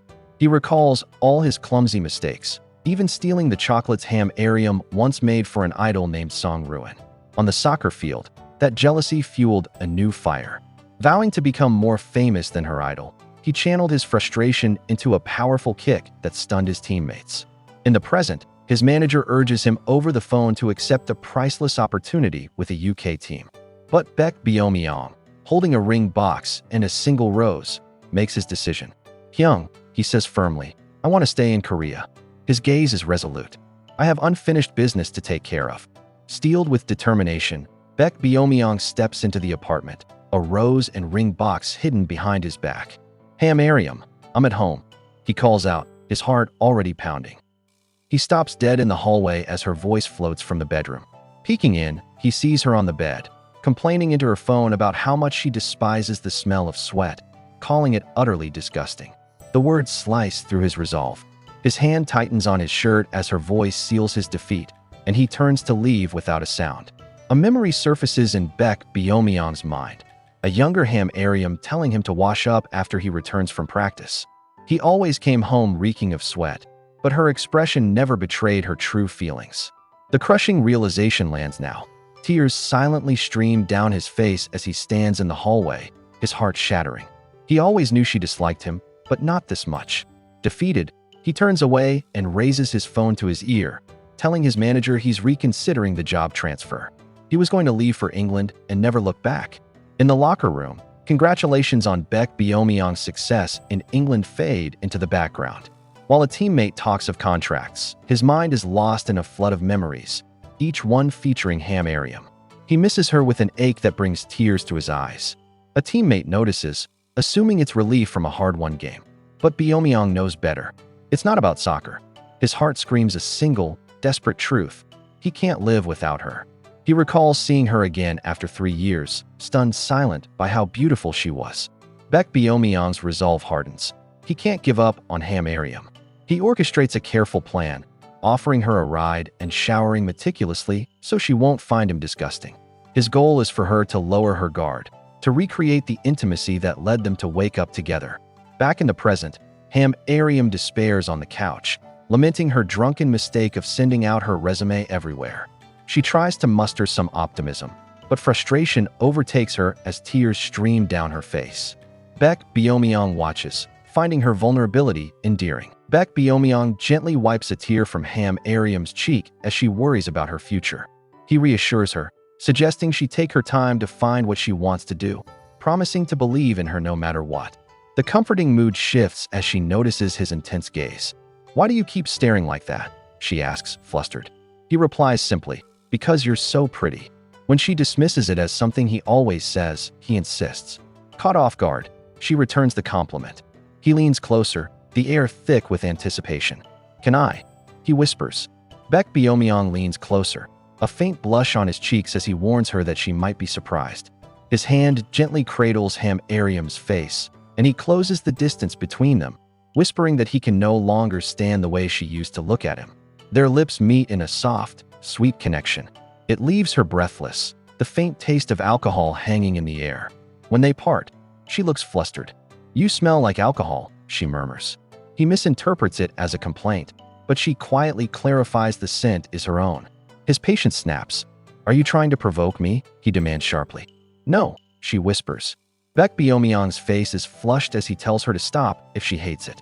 With her own cheeks burning, Ariam quietly confesses the opposite, admitting she likes it too much. Her words are all the invitation he needs. He pulls her in again, capturing her lips in a deeper connection as her hands instinctively grip the fabric of his shirt. After a moment, he pulls back slightly, asking if she still smells alcohol on him. She shakes her head. He then admits he likes the scent on her, making her laugh. His expression turns serious. "Then don't laugh." A soft chuckle escapes Ariam's lips, defying his command. The air crackles with unspoken feelings as she leans forward, but not for his mouth. Instead, she presses a gentle, lingering kiss onto his cheek. Baek Beom-yeong freezes, his eyes wide with stunned silence. Pulling back slightly, a warm smile plays on her lips. "Baek Beom-yeong, you're pretty too," she whispers, turning his own words back on him. Before he can respond, she gently places her hand over his mouth, quieting him. He closes his eyes, completely flustered by her unexpected show of affection. The city skyline settles into a starry dusk as a pot of soup bubbles warmly on the stove. Baek Beom-yeong tends to it, noting that Ariam must have bought it from her favorite restaurant. She quietly confirms. As they wait for it to cook, he steals a hesitant glance at her, a faint warmth coloring his cheeks. Ariam notices his sudden shyness and asks what's on his mind. Taking a steadying breath, Baek Beom-yeong turns and asks if she wants to go out over the weekend. Surprised, she stammers that she needs to study. Ariam protests, reminding him he was just away in Spain. With a slight blush, Baek Beom-yeong explains he has to work harder for his rehab and will only be in Japan for a week. A wave of sadness washes over Ariam as she realizes they'll be apart. He gently brings the conversation back, asking what she wants to do for their weekend outing. "A normal date," she murmurs, suggesting movies or a cafe. He immediately agrees. They settle on their simple plan, but the scene abruptly darkens. The air grows heavy, charged with an overwhelming warmth. Intense scene suddenly dissolves, flashing back. Hours earlier, Ariam stands before a mirror, innocently gathering her golden blonde hair. "Should I tie my hair up?" she wonders aloud. Ariam stands before the mirror, deciding to keep her hairstyle simple when a figure in the reflection makes her jump. Baek Beom-yeong is already there, leaning against her doorframe. A faint blush dusts his cheeks as he pulls at his beanie, caught watching her. They sneak out of the apartment, closing the door with a quiet click. As they walk, he asks about their plans, and she confirms they're going to the movies. He walks a bit too fast, his eagerness apparent, but quickly apologizes and slows his pace, asking if she waited. She just shakes her head, realizing he couldn't wait at all. Ariam smiles, telling Baek Beom-yeong he didn't have to pick her up. As they stroll down the sidewalk, he casually drapes an arm around her shoulder, the warmth of his touch seeping through her coat. He asks what movie she wants to watch. Ariam looks up at him, her heart fluttering at their sudden closeness, and admits she has no preference. A deep blush creeps up his neck as he gently tells her to decide on the way. Arriving at the bustling theater, he instructs her to wait while he buys popcorn. Ariam waits patiently, her chin resting in her hand as she watches Baek Beom-yeong stand in the concession line. A faint blush warms her cheeks as she observes him from afar. He returns with a large popcorn and 2 drinks, but his fame precedes him. Whispers ripple through the crowd as 2 people recognize the famous athlete. Ariam's eyes widen, her face flushing a deep crimson as he reaches the table. He notices her sudden change. "What's wrong?" he asks. She springs to her feet, flustered. "Nothing," she insists, though her heart hammers against her ribs. He offers her the popcorn, but she nervously declines, saying she'll eat it during the movie. In the dim theater, the projector's glow illuminates the space between them. Baek Beom-yeong notices Ariam isn't watching the screen. He leans in close, his voice a low whisper against her ear, teasing that she must have come to admire him instead of the film. But her mind is blank, her eyelids growing heavy as the dull plot drags on. The world fades. A gentle voice pulls her from the haze. "Ariam, wake up," Baek Beom-yeong says as the theater lights come on. She jolts, rubbing her eyes. He looks at her with soft concern. "You look really tired," he observes. "Didn't you sleep last night?" Leaving the dull movie behind, Baek Beom-yeong suggests they go to an arcade. A competitive spark ignites in Ariam's eyes as she points to a fighting game and proposes a wager. The loser grants the winner a wish. He smirks and accepts the deal. Seconds later, he stares at the screen, stunned by a swift, total defeat. "Seriously?" he mutters, completely bewildered by her hidden talent. Ariam laughs, thoroughly enjoying his shock. He demands a rematch, but she coolly informs him he'll never win, easily beating him once more. The warm glow of sunset filters through the bare trees as they walk together. A playful smile touches Ariam's lips as she glances at the silent Baek Beom-yeong. "Are you mad?" she asks, her tone light and teasing.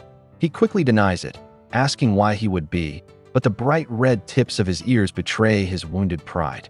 Seeing right through him, she adds, "Next time, I'll let you win." He stops, completely flustered. She leans in, her eyes sparkling with mischief. "I dare you to let me win."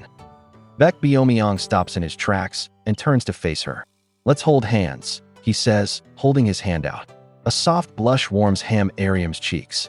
She thinks he's impossibly cute, even when he's being so demanding. She places her hand in his, and a jolt of warmth rushes through her as their fingers intertwine. Her heart races. She asks if he'll let go now, but he just holds on tighter. Looking down at her with a flustered expression, he asks what she wants. "Ariam," he says, his voice soft. "Give me your wish." A faint blush dusts Baek Beom-yeong's cheeks as he looks at Ariam, his voice soft and earnest. "Your wish, give it to me," he requests.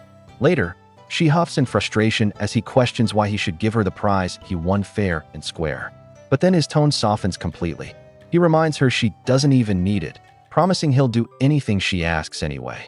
Left speechless, Ariam knows it's true.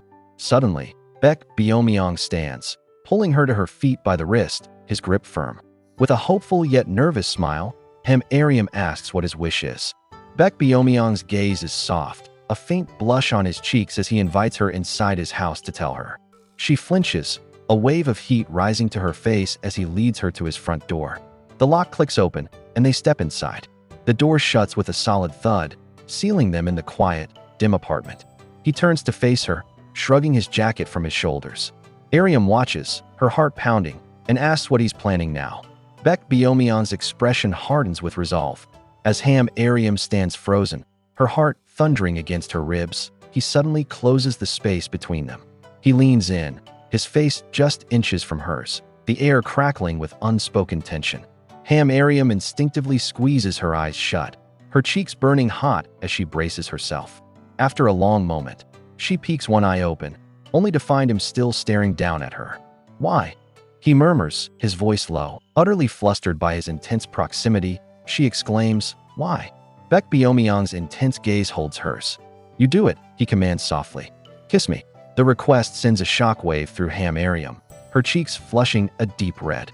He reminds her that she's never been the one to initiate things, clarifying that a simple peck and a real kiss are entirely different. Annoyed by his clever maneuvering, she clenches her jaw. With a surge of frustrated determination, she takes a firm step forward, rises onto her toes, and captures his lips. His eyes widen in surprise before softening, fluttering shut as he accepts the moment. A soft warmth blooms between them, and for Ariam, it feels like experiencing her first kiss all over again. They finally part, and she gasps for breath, cheeks burning. Baek Beom-yeong looks down at her, his gaze steady. He claims the kiss was so quick he barely understood what happened and calmly demands, "Do it again." Stunned, she looks up from within his arms. "Again," she whispers.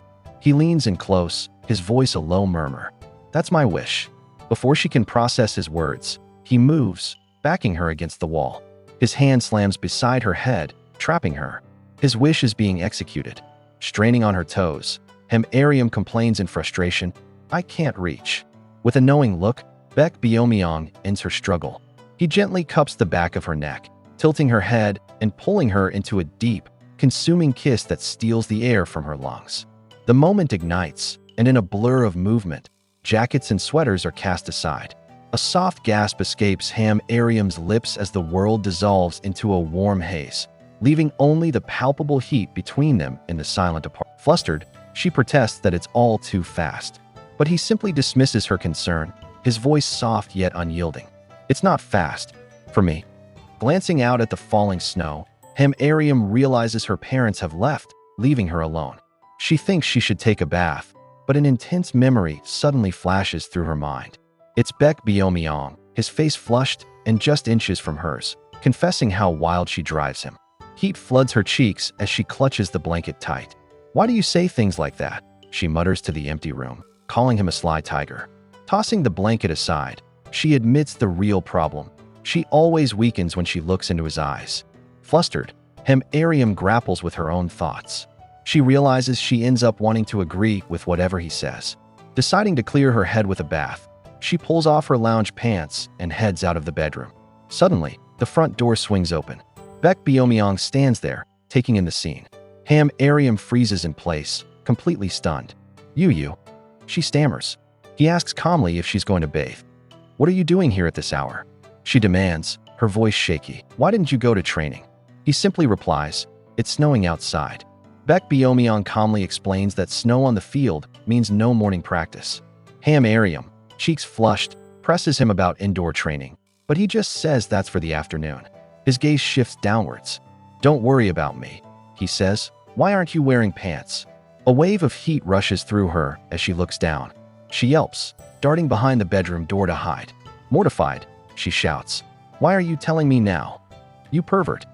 From the living room, his easy laughter echoes. He settles onto the couch, watching the snow fall. Ariam emerges from her room, now properly dressed. She watches Baek Beom-yeong on the couch, his expression distant. He looks like he didn't sleep well, and she figures it's natural for him to be thoughtful after what happened between them. She walks over and asks if he's eaten. He turns, telling her he woke up when she arrived, before gently scolding her for her bad habit of waking up so late. "And whose fault is that?" she retorts, cheeks flushing with heat. He looks back, feigning innocence. "Mine." "No." He smoothly changes the subject. "I dried my hair and made food." Her anger evaporates, replaced by complete surprise. Food. He must have prepared it all while she was in the bath. A warm, delicious scent suddenly hangs in the air. Steam rises from a beautiful breakfast spread, but Ariam is focused on her reflection, poking at the dark circles under her eyes. It's his fault she looks so tired. From the couch, Baek Beom-yeong notices her distress and casually asks if she has a pimple. "They're dark circles from lack of sleep." "Thanks to you," she snaps. "Let me see," he says, beckoning her closer. "Show me how bad they are." Her cheeks burn as she accuses him of having other intentions. "Not true," he replies smoothly, urging her to hurry because he's curious. After a tense moment, Ariam plants her hands on her hips, her expression resolved. Ariam leans in close, her face just inches from his. "Here, see?" she demands, waiting for him to inspect her dark circles. But Baek Beom-yeong isn't looking at her tired eyes. His gaze softens as he takes in her features, her thick eyelashes, her nose, her lips. "You just look beautiful," he murmurs, a faint blush on his cheeks. Completely flustered, Ariam stammers that he's missing the point. Before she can react, he swiftly pulls her forward. She gasps, falling against his chest as he wraps his arms around her. He set a trap for me, she realizes, heart thumping wildly. Pressed against Baek Beom-yeong's chest, Ariam's face burns with heat. She silently scolds herself for falling for his clumsy tricks yet again. His voice is soft as he asks if she's okay. Her heart hammers against her ribs, a frantic rhythm she's never felt before. A shaky breath escapes her lips. This feeling is frightening and new, but as she tentatively grips the back of his sweater, she realizes she has no desire to push him away. A quiet warmth blooms inside her, overriding all her usual anxieties. A dizzying wave washes over Ariam as she finds herself settled on Baek Beom-yeong's lap. His hands rest gently on her waist as he asks if she's okay. I am dizzy, she stammers, her face burning with heat. He cups her cheek, his gaze softening as he wonders if she's still uncomfortable with him. She shakes her head, her voice barely a whisper. It isn't discomfort, it's just scary. He reassures her that it's natural to fear the unknown. Her heart hammers against her ribs, a frantic rhythm threatening to burst. The heavy silence stretches between them until Ariam breaks it, asking why he's so quiet. In a flash, Baek Beom-yeong moves from the couch to stand directly before her, his sudden proximity making her jump. He offers a quick, flustered apology. I'm really sorry, he says, bowing his head low. I never meant to scare you. The air grows thick with tension again as they sit apart. A warm blush floods Ariam's cheeks. This whole situation is exasperating. She realizes she doesn't hate this at all. In fact, she just wishes she knew how to tell him she wants to close the distance between them. A blush creeps up Baek Beom-yeong's neck as he softly speaks her name.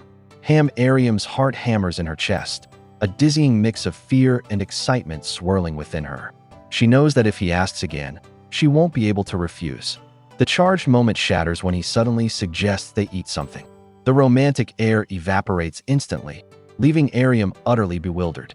He springs to his feet, telling her to forget whatever he said last night. I made a mistake, he says, his face flushed, before turning and walking stiffly away. In the quiet of the locker room, Baek Beom-yeong reflects on a painful memory Ariam has long since forgotten. He recalls the frightening childhood incident, a failed attempt to take her away that left a lasting shadow. Even now, he knows she freezes up around unfamiliar men, the old fear still holding on. At the thought, a phantom touch seems to grace Ariam's cheek, causing a soft blush to spread across her face. Back in the present, Beom-yeong runs a hand through his hair in frustration, his own face flushed with regret. I should have been more careful, he thinks, questioning if he's an idiot. Baek Beom-yeong admits to himself that when Ariam is in front of him, his self-control vanishes. The impulse to hold her, to close the distance between them, is overwhelming. His mind flashes with a vision of her, completely unguarded and open only to him. This isn't a fleeting urge, it's a deep, consuming need to promise her forever. He clenches his fist, the thought echoing with desperate certainty. He wants to marry her. For 12 years, he's harbored this feeling, and now it threatens to break free. In the locker room, a teammate approaches Baek Beom-yeong, referencing the viral news about his recent fan meeting and the hug he shared with announcer Choi Hae-on. Other players quickly gather, their voices a low buzz of gossip as they ask what she's like in person. One presses for details about her appearance, but Beom-yeong's face hardens. He turns away sharply, a vein pulsing on his neck. Dunno, he mutters. Unfazed, the teammate asks for an inappropriate detail. Disgust flashes in Beom-yeong's eyes as he whips off his shirt and throws it at the man's face. Baek Beom-yeong's voice cuts through the locker room, laced with contempt.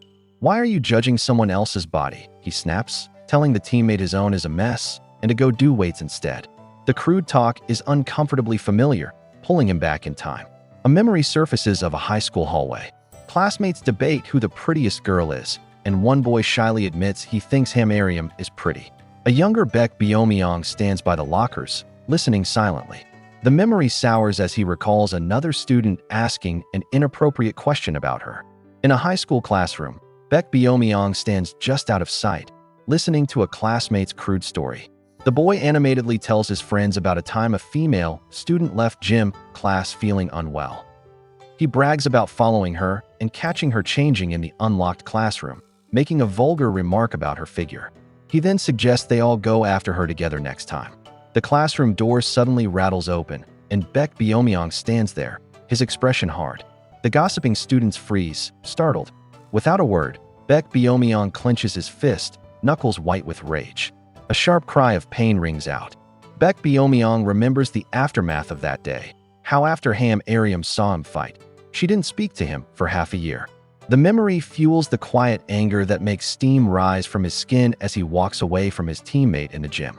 Later, alone in his apartment, a different kind of heat rushes to his face. He replays the image of Ariam, her eyes wide with shock as she pulls her sweater down. He groans, smacking his own head. "Idiot," he mutters, cursing himself for blurting out that he wanted to be close with her. They were slowly getting closer, and now he's certain he's ruined everything by frightening her away.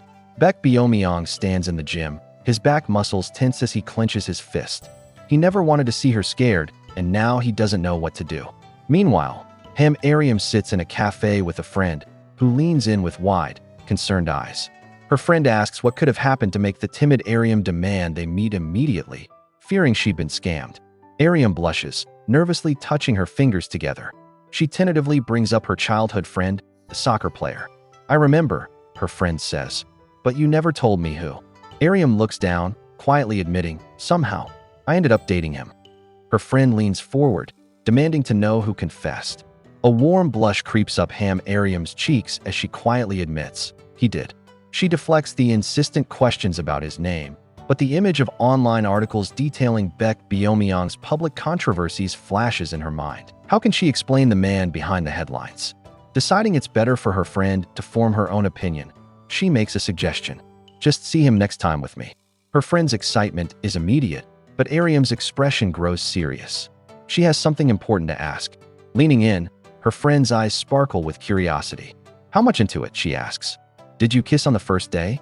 A warm blush spreads across Ariam's face as her friend worries he might be too forward. Ariam quickly shakes her head, insisting he's always respectful and never pushes her. Her friend smirks, seeing right through the deflection. "So what's the issue?" she presses. With her cheeks burning, Ariam finally confesses the true source of her panic. "He says he wants to be close with me."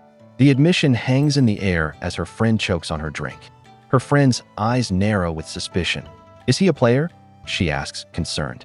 A bright blush floods Ariam's cheeks as she quickly shakes her head, explaining that he told her she was his very first. Her friend leans back, a smirk on her face. To her, this just means he must care so deeply that he's losing control. She advises Ariam to just follow her heart and find out if their physical connection is strong now, rather than regret it later. Ariam stammers, her face burning, worried it's too fast and could ruin their precious friendship. Ariam parts ways with her friend after a seemingly good counseling session. As she walks away, however, she admits to herself that she couldn't bring up the most important topic. Her mind spins, conjuring a frustrating image, a calm, towering Baek Beom-yeong creating distance while a tiny version of herself clings to him, begging him to stay. She clenches her fist, a strained smile on her face. If she says anything, it will make her look like the desperate one. The thought makes her panic.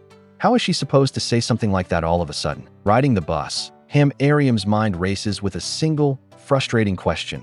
Does Baek Beom-yeong want her or not? She drops into a seat, crossing her arms tightly as she fumes. What is it that he doesn't like about her? The doubt spirals into a darker fear, that he's sick of her and wants to take a step back, to return to their simple friendship and avoid ruining 23 years of history. Her anxiety quickly curdles into anger. Standing in an elevator, she furiously jabs the button. She isn't some pet to be ordered around. He's seriously testing her patience. The lock on Baek Beom-yeong's door clicks open. Still fuming, Ariam steps inside, announcing her return into the silent apartment. It's strangely quiet. She rounds the corner and stops dead. Baek Beom-yeong stands before her, shirtless, clutching a towel to his chest. Her mind short-circuits.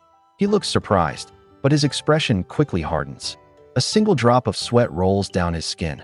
He looks down at her, his voice low and firm, telling her he needs rest. If she has something to say, she should say it fast and go home. Ariam meets Baek Beom-yeong's impatient glare. When he tells her to leave if she has nothing to say, she retorts that this is house. Confusion flickers across his face as he repeats his own address, Starlight Apartments. Unit 505. The realization crashes over her. She's in the wrong apartment.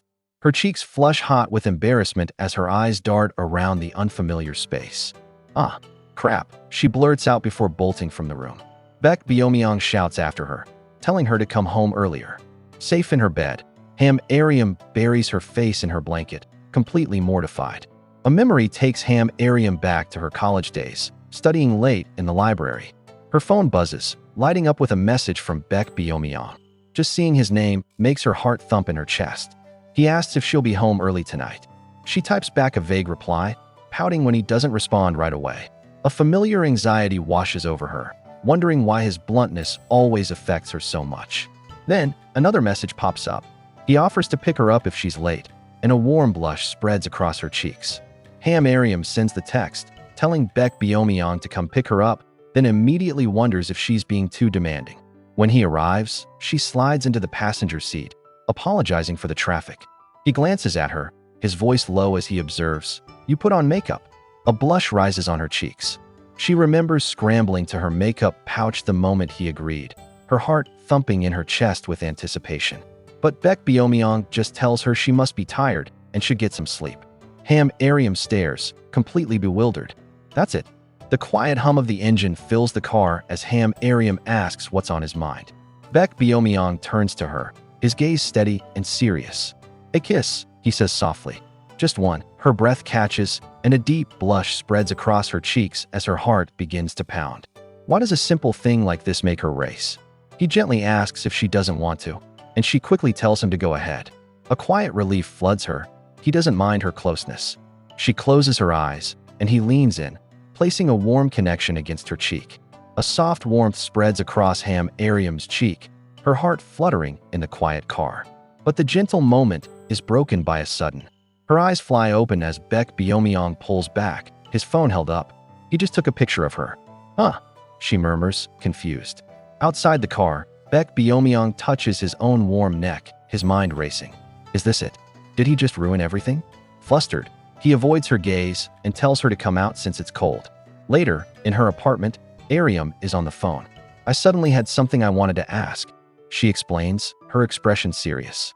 Pacing in her room, Ariam holds the phone to her ear, seeking advice. She asks her friend what it means if a man suggests they spend the night together, only to take it back the next day. The immediate theory from her friend is that he's playing hard to get. The idea stuns Ariam. Baek Beom-yeong, playing games with? It makes no sense. The voice on the phone then offers another possibility. Maybe he was surprised by his own forwardness, especially if she froze up.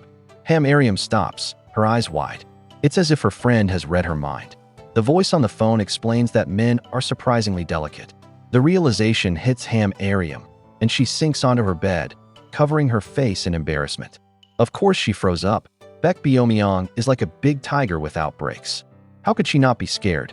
Her friend's voice cuts straight to the point, asking if she wants to be close with him. A deep blush warms Ariam's cheeks as she softly admits, "I think I do." The advice is simple. Stop overthinking and just push forward. How? She asks, completely lost. The noisy pub is filled with the boisterous chatter of a large group gathering. Ariam sits at a table laden with food and drinks, looking deeply annoyed. This was supposed to be about job hunting tips, but it's just another drinking session. Regret washes over her. "I shouldn't have come," she thinks to herself. Lifting her mug, she chugs the beer in one go, the frustration bubbling inside her. She knows exactly who to blame. If Baek Beom-yeong hadn't been so persistent, she wouldn't be here. She remembers him on the phone, mentioning a gathering organized by Sunbae Taeju, with Sunbae Wyang attending, before he casually told her he was coming over for breakfast. As Ariam confirms her plans over the phone, Baek Beom-yeong's light-hearted expression shifts. He immediately wants to know who she's meeting. When she mentions college friends and seniors, his focus sharpens, pressing her about which Sunbae it is. Annoyed by the interrogation, she demands to know why he's prying. "Because I'm your boyfriend," he declares, a sudden heat filling the space between them. Ariam challenges his right to know her private life, but he insists that if a male senior is involved, he should know. His face flushes as he calls out her excuses, leaving him flustered and her fuming. Ariam stares blankly, her mind a dizzying spiral. Do I really have to be the one to make him fall for me? She wonders, completely overwhelmed by the idea. A friend leans forward, breaking her out of the trance. Ariam, what are you thinking about so deeply, he asks. She flushes, forcing a smile and insisting it's nothing, even as the words, how to win over Baek Beom-yeong scream in her head. Another friend interrupts, complimenting Sunbae Wyang for not having changed in 2 years, prompting a joke that their friend Taeju must have done all the aging instead. A thought clicks for Ariam as she observes the other women at the pub, all dressed so nicely. Ow, she thinks, I totally missed the hint. They all had another motive. At their table, a friend tells her she looks even more radiant than before. He brings up her old school days, reminding her she was so popular that Wyang had to work hard just for a chance to talk to her. Wyang flushes, telling his friend not to say strange things. It was a joke, the friend laughs, then adds teasingly. You were also in love with Ariam? The teasing continues as a friend jokes that Ariam is so clumsy she'll be single forever. Another friend puts Wyang on the spot, suggesting he and Ariam should start dating. The table erupts into a chorus of cheers, everyone shouting that they would make a perfect couple. The mounting pressure brings a wave of heat to Ariam's face. Cornered and desperate, she blurts out, besides, I have a boyfriend. A stunned silence instantly falls over the group. They stare in disbelief, one friend finally stammering, lies, you're lying, right? The skeptical faces of her friends close in on Ariam as she desperately insists she has a boyfriend. They laugh, pointing out that she spends all her time at the library. The air grows hot with their teasing until her phone chimes, a sudden lifeline. It's a message from Baek Beom-yeong. He's near her university. Her heart hammers against her ribs as he asks for the location, telling her he's on his way. Seizing the opportunity, Ariam abruptly stands, announcing her friend has arrived. She quickly escapes, leaving her stunned friends behind. The cool night air follows Ariam into the warmth of Baek Beom-yeong's car. He notices her shiver and asks if she's cold, his voice soft as he turns up the heat. As they drive through the quiet city, he asks how much she had to drink. She quietly admits to 2 beers before asking about his training. His hand finds hers, fingers lacing together as he answers, same as always. A jolt of warmth rushes through her. His gaze then flickers to her lips, asking if she changed her lipstick. The quiet observation makes her heart pound. Baek Beom-yeong leans closer, his gaze intense. He asks if she put on the new lipstick to show someone, maybe her upperclassmen. A deep blush spreads across Ariam's cheeks. She blurts out that there's no one else but him, then immediately regrets her candidness. The car screeches to a sudden stop. He turns to her, his own ears turning red, and asks softly if she really got pretty just for him. The air grows thick and warm. Unbuckling his seatbelt, he asks, "Can I look at you up close?" He moves nearer, his voice a low whisper. "Can I touch your lips?" His fingers gently graze her chin as she looks into his eyes and quietly agrees. Baek Beom-yeong's thumb gently traces Ariam's lip before he closes the remaining space between them. The world seems to fall away as their lips meet, a soft, warm connection that deepens in the stillness of the car. Suddenly, he jolts back, his eyes wide with surprise. He quickly apologizes, "Sorry, I did it without your permission." Ariam can only stare, confused by his sudden retreat. A cold dread washes over her as his words register. No way, she thinks, her face paling in panic. Is he going to reject me again? Baek Beom-yeong calls after Ariam, his voice laced with concern, asking if she's upset. She storms ahead, her back to him, denying it through gritted teeth. When he asks where she's going, she announces she's buying alcohol and ducks into a nearby convenience store. A pile of cans and bottles clatter onto the counter. Beom-yeong watches her, unsettled. With a faint blush, Ariam turns and tells him, "Go and grab some protection." He freezes, completely stunned. "What?" He stammers, his eyes wide with disbelief as she looks away. As they walk along the street, Baek Beom-yeong stops and turns to Ariam with an exasperated look. "Seriously, you?" he asks. Confused, she glances back, asking what he means. He hesitates, rubbing the back of his neck as a blush creeps up his skin. "That," he mumbles, before finally getting the words out. "The protection." The word hangs in the air between them.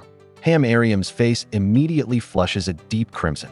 She gives a tiny, stiff nod, completely flustered. Seeing her reaction, he asks, "What? You don't want it?" Ariam's voice is barely a whisper, her face still bright red. "No, I do. I want it." Later, inside Baek Beom-yeong's apartment, The air is thick with unspoken words. He confirms she put the drinks in the fridge and casually mentions that his parents are staying at his sister's house. They are alone. He walks to the pantry and returns with an armful of snacks. A faint blush dusts Ariam's cheeks as she asks if he wants more. "This is enough," he says softly, a small smile touching his lips as he looks down. She remembered all his favorites. Baek Beom-yeong watches Ariam enjoying the snacks and warns her not to drink too much, worried she'll forget everything again. A playful smile touches her lips as she leans close, gently pinching his cheeks. "You're the one who shouldn't lose your memory," she teases, calling him a shy cat. He stares back, completely flustered by the unexpected nickname. She presses him, asking if he dislikes it. Baek Beom-yeong turns away, his ears blushing a deep red as he admits he actually likes it. Her expression shifts, becoming serious. Reaching out, her fingertips gently brush against his warm ear. "I'm going to remember everything," she promises, her gaze unwavering. "Why wouldn't I remember?" Ariam asks, a playful confidence in her voice. She leans in and surprises Baek Beom-yeong with a quick, soft kiss, leaving him stunned and blushing. She pulls back, a small smile on her face. "How cute," she observes. Complaining that he's too tall, she stands on her toes and places her hands on his chest, playfully teasing him about his athletic build. He stammers, completely flustered, insisting it's not true. Ariam leans in again, her lips brushing against his ear. "This is your most handsome place, Baek Beom-yeong," she whispers, her breath warm. "Of your whole body, your ears are the most honest." Ariam's hands slide around Baek Beom-yeong's neck, his own resting on the small of her back. "I want to ask you something," she murmurs, her expression turning serious. Lost in the moment, he tells her to ask anything. Her question cuts through the warmth. "What happens if we break up?" His grip tightens instinctively. "You can't break up with me." When she presses again, he cuts her off with two words, "That doesn't exist." In one fluid motion, he stands, lifting her effortlessly, and crosses the room to gently place her down. He lays Ariam on the bed, her body sinking into the soft sheets. Her eyes widen in surprise as he draws her closer, their closeness intensifying with a soft flick of his wrist. Leaning over her, Baek Beom-yeong whispers her name, his breath warm against her skin. A shiver runs through her as their embrace deepens. "I like it," he murmurs, his voice thick with emotion. "Ariam, I like you a lot." Her voice drops, low and serious. "If you ever cheat," she warns, "I'll be the one to end you." He simply agrees. "Yeah." A dull ache throbs in Ariam's head as she wakes, her body feeling heavy and unresponsive. As she lies there, a single thought brings a strange sense of clarity. Nothing actually happened that night. The sound of the door opening pulls her from her thoughts. Baek Beom-yeong walks in carrying a tray. "You're awake?" he asks gently, his expression concerned. He questions how her body feels, and she glares back, wondering if she looks okay to him. He places the tray on the nightstand, revealing a steaming bowl of porridge, telling her he made it for her. Ariam shifts in bed, a blush creeping onto her cheeks as she realizes Baek Beom-yeong even changed the sheets while she slept. He leans over, his hand gently cupping her chin as he tells her to rest while he heads to work out, promising to hurry back. She moves to sit up, but a sharp ache suddenly shoots through her lower back, making her cry out. His eyes widen in panic. "Does it hurt a lot? Should we go to the hospital?" he asks frantically. Mortified, Ariam dismisses his concern, insisting she just pulled a muscle. Baek Beom-yeong tells Ariam to lie face down, offering to massage the sore muscle for her. His hands press onto her lower back, and she flinches at the sudden pressure, asking him to be gentler. He immediately softens his touch, and a wave of relief washes over her. She marvels at how effective an athlete's hands can be. The warmth spreads through her as the pain eases. She turns her head, a blush coloring her cheeks, and asks if he really has time for this, reminding him of his workout. He simply agrees, then startles her by flopping down onto the bed beside her. Baek Beom-yeong collapses onto the bed beside her, dramatically declaring he doesn't want to go. He peeks an eye open, a playful glint in his gaze as he asks if he should pretend he's sick, too. How could he possibly leave while she's in pain?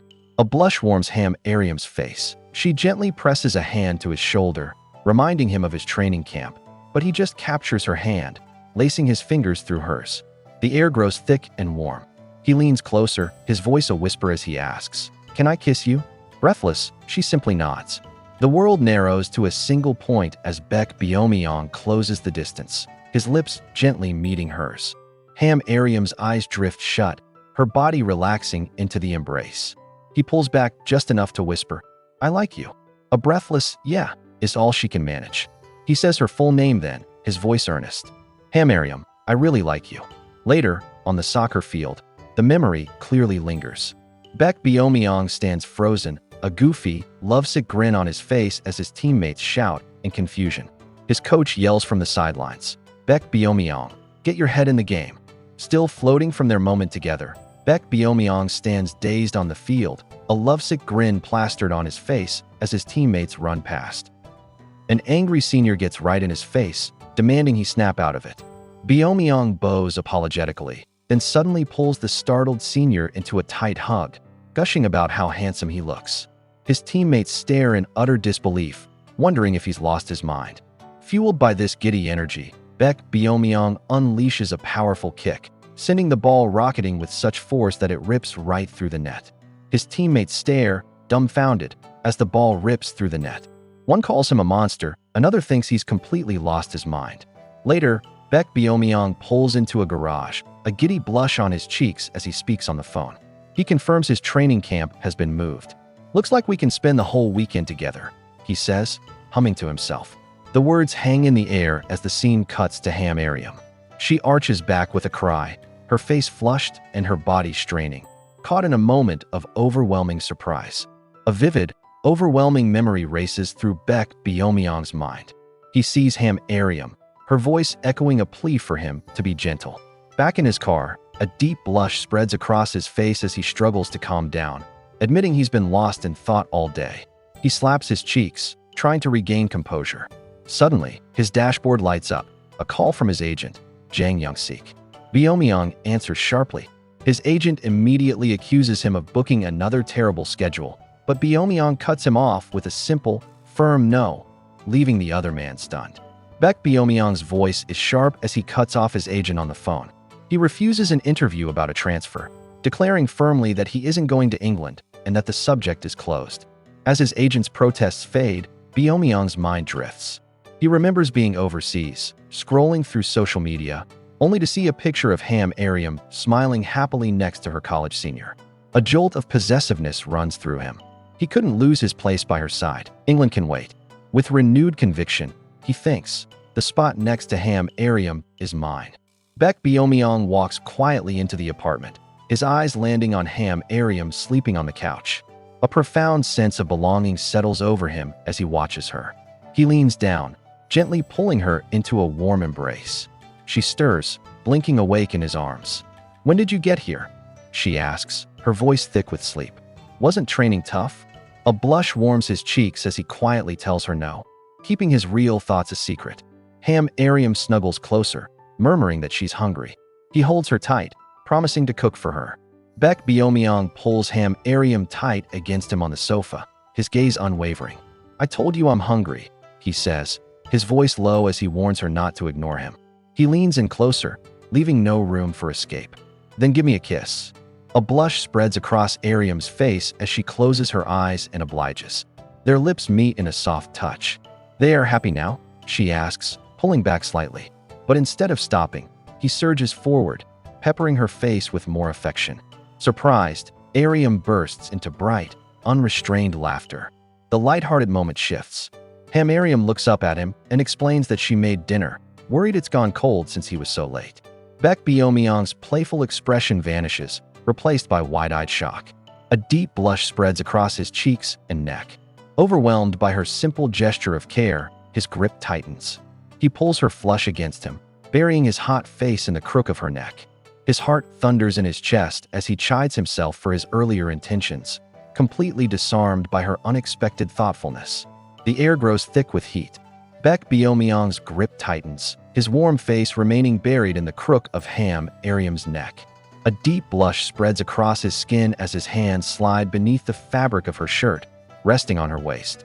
Ariam trembles under his touch. "Aren't you hungry?" she asks, her voice barely a whisper. But her words don't seem to reach him. His mind is a storm of frantic thoughts, questioning how he could ever leave someone so precious. He pulls her closer, completely deaf to her repeated questions about dinner. Without warning, Baek Beom-yeong's hands slide under A-reum's top, lifting the fabric completely. She lets out a startled cry, her cheeks flushing a deep red. She stammers, pleading to eat first, but he insists on seeing her just once, admitting he's thought about it all day. Her mind races, calling him a deviant, but her protests fade. Unfamiliar with relationships, she offers little resistance to his forward request. After a moment of intense silence, he leans in close, placing a soft, surprising kiss on her cheek. "Hey, Baek Beom-yeong," she gasps, stunned. Baek Beom-yeong's voice is low and intense, admitting he could never let anyone else have her. Flushed and overwhelmed, Ariam asks why he's so obsessed. He gazes at her, a soft blush on his own cheeks, and tells her it's simply because she is unbearably pretty. The confession hangs in the air for a moment before he leans in, capturing her lips in a tender kiss. As the connection deepens, his hands start to hold her closer. "You're doing it too fast," she whispers. He immediately pulls back, apologizing for his rush. A wave of heat rushes through Baek Beom-yeong as he pulls his dark hoodie over his head, revealing his muscular frame. His breath catches, his cheeks flushed with an intense desire he can no longer hide. Sunlight streams into the apartment. Ariam's eyes snap open. Disoriented, she slowly sits up in her bed, her mind hazy and confused. She realizes she's in her own room and figures Baek Beom-yeong must have carried her home. As she turns, she freezes. Baek Beom-yeong is right there, peering over the side of the mattress with a calm expression. "You're up?" he asks. Ariam jolts back, her face flushing a deep red. Her heart pounds as she stammers, demanding to know why he is there. Baek Beom-yeong calmly explains that her dad left for work and she needs to eat. Ignoring his practical words, a flustered Ariam demands to know how long he has been watching her sleep. "Since an hour ago," he teases from the floor. Horrified, she covers her face. He stands and closes the distance between them, gently placing his hands on her shoulders. He admits he was just kidding, explaining that he'd stepped out briefly since she was so deeply asleep. He pulls her forward, wrapping her in a firm embrace. "Who told you to watch?" she mutters into his chest. His voice is a low murmur against her hair, asking how he could possibly look away from something so beautiful. Ariam's face burns with heat as she looks up at him, her heart hammering. A faint blush colors Baek Beom-yeong's own cheeks as he leans in closer, changing the subject. "So, where should we go today?" Confused, Ariam asks if they have plans. He looks utterly shocked. "Aren't we going on a date?" he demands. He insists their last outing doesn't count because she fainted, arguing they need a one. Baek Beom-yeong releases her, gently directing her to get ready while he prepares the table. In the bathroom, Ariam's mind whirls around his absurd demand, a goodbye kiss as proof of a date. The logic is so ridiculous, yet it makes a strange kind of sense that heats her cheeks. She emerges to find a full meal waiting. "Am I eating alone?" she asks, surprised. He claims he already ate with her father, but she eyes him suspiciously. "Then why are you holding chopsticks too?" she questions, catching him poised to eat with her. Caught in his lie, Baek Beom-yeong doesn't miss a beat. He smoothly picks up a side dish with his chopsticks and extends it toward Ariam, inviting her to eat with a soft "ah." Before she can protest, he places the food in her mouth, praising her for eating so well. Ariam's cheeks puff out in indignant surprise. She's been completely outmaneuvered. He then playfully asks what she wants next. Under the table, her toes curl in frustration. She can only let this slide, she thinks, because he looks so cute doing it. As Ariam tries to eat, Baek Beom-yeong watches her intently. Under the table, his socked foot presses against her calf. He asks quietly if she knows how sensitive that spot is. Her face burns with heat. In a flash of defiance, she pinches his ankle hard, making him yelp. He tells her nicely to take his sock off. "No," she shoots back. He warns her not to pinch him again. Suddenly, the rough texture of the sock is gone, replaced by the warmth of his bare foot sliding up her leg. A gasp catches in her throat. She freezes, her entire body rigid with shock, thinking, "You perverted tiger." Baek Beom-yeong swallows hard, a faint blush creeping up his neck. Before he can react, Ariam grabs his bare foot under the table and begins to tickle him. He erupts in laughter, squirming in his chair and begging her to stop. She lectures him playfully, reminding him that one shouldn't be bothered during mealtime. The playful atmosphere shatters when his expression turns serious. "Sit still," he says, his voice suddenly low and intense. Then I'll give you a kiss. Ariam freezes, her hands dropping his foot. She stares at him, utterly stunned into silence. Baek Beom-yeong asks if she has somewhere else in mind. Ariam admits she's tired and would rather stay home. His expression falls, a subtle disappointment that she finds impossible to refuse. Her resolve crumbles, and she agrees to go out. Later, as she stands in her own doorway, he asks if she's ready. Confused, she tells him she hasn't even changed yet. Instead of answering, Baek Beom-yeong takes her hand, his grip firm and warm. "What? Where are we going?" she asks. "Follow me," he says, leading her the few steps to his own front door. "Don't tell me we're going to your house." Ariam asks, reminding him that he wanted to go on a date outside. Baek Beom-yeong looks away, a soft blush warming his cheeks. He admits he got a little too excited and didn't consider her stamina. In a swift motion, he lifts her completely off her feet. "Don't get cocky," he murmurs, carrying her inside. He holds her close, apologizing for not noticing her fatigue sooner. Flustered but resolute, she looks up at him, insisting she can handle a normal date. Baek Beom-yeong's cheeks flush as he reminds her that she collapsed from exhaustion just the night before. He looks away, embarrassed, and murmurs an apology, promising to go easy on her next time. His words ignite a spark in Ariam. "Next time," she retorts, grabbing his arm. "You think there'll be a next time for you?" Without a word, he spins and pulls her into an overwhelmingly tight hug, his arms locking around her. Stunned and unable to move, she squeezes her eyes shut and demands he start the date. Baek Beom-yeong holds her close, sighing her name. "You're really too much." The living room is surprisingly dim, the curtains drawn in the middle of the day. A spread of wine and snacks covers the coffee table, leaving Ariam stunned. Baek Beom-yeong, already settled on the sofa, reveals his plan. They're watching a movie. He has her nestled between his legs, his larger frame a warm presence behind her. He reassures her that he won't say anything if she falls asleep, softly adding, "Don't overdo it." Just then, his arm wraps firmly around her waist, pulling her back against his chest. She freezes, her breath catching.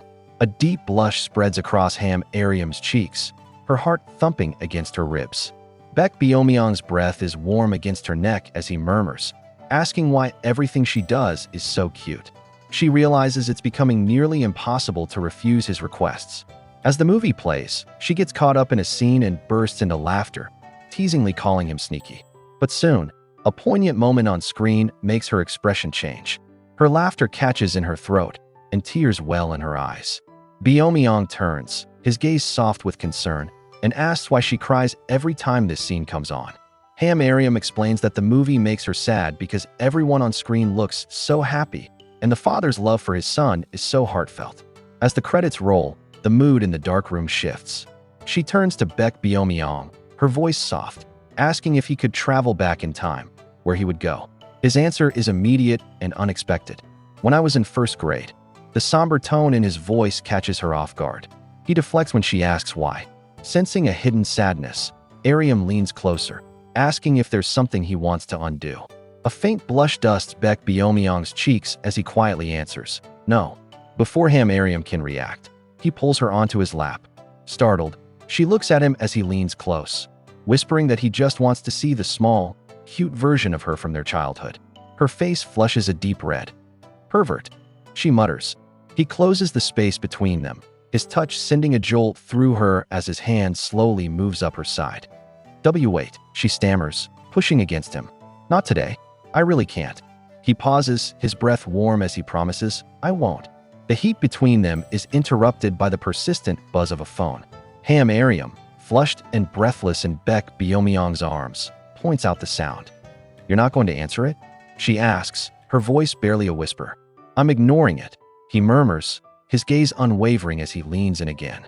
He gently presses her back onto the sofa, the intimate moment deepening as their limbs tangle. Overwhelmed by his closeness, Ariam asks who is calling. He sighs, finally giving in. It's Young-sik.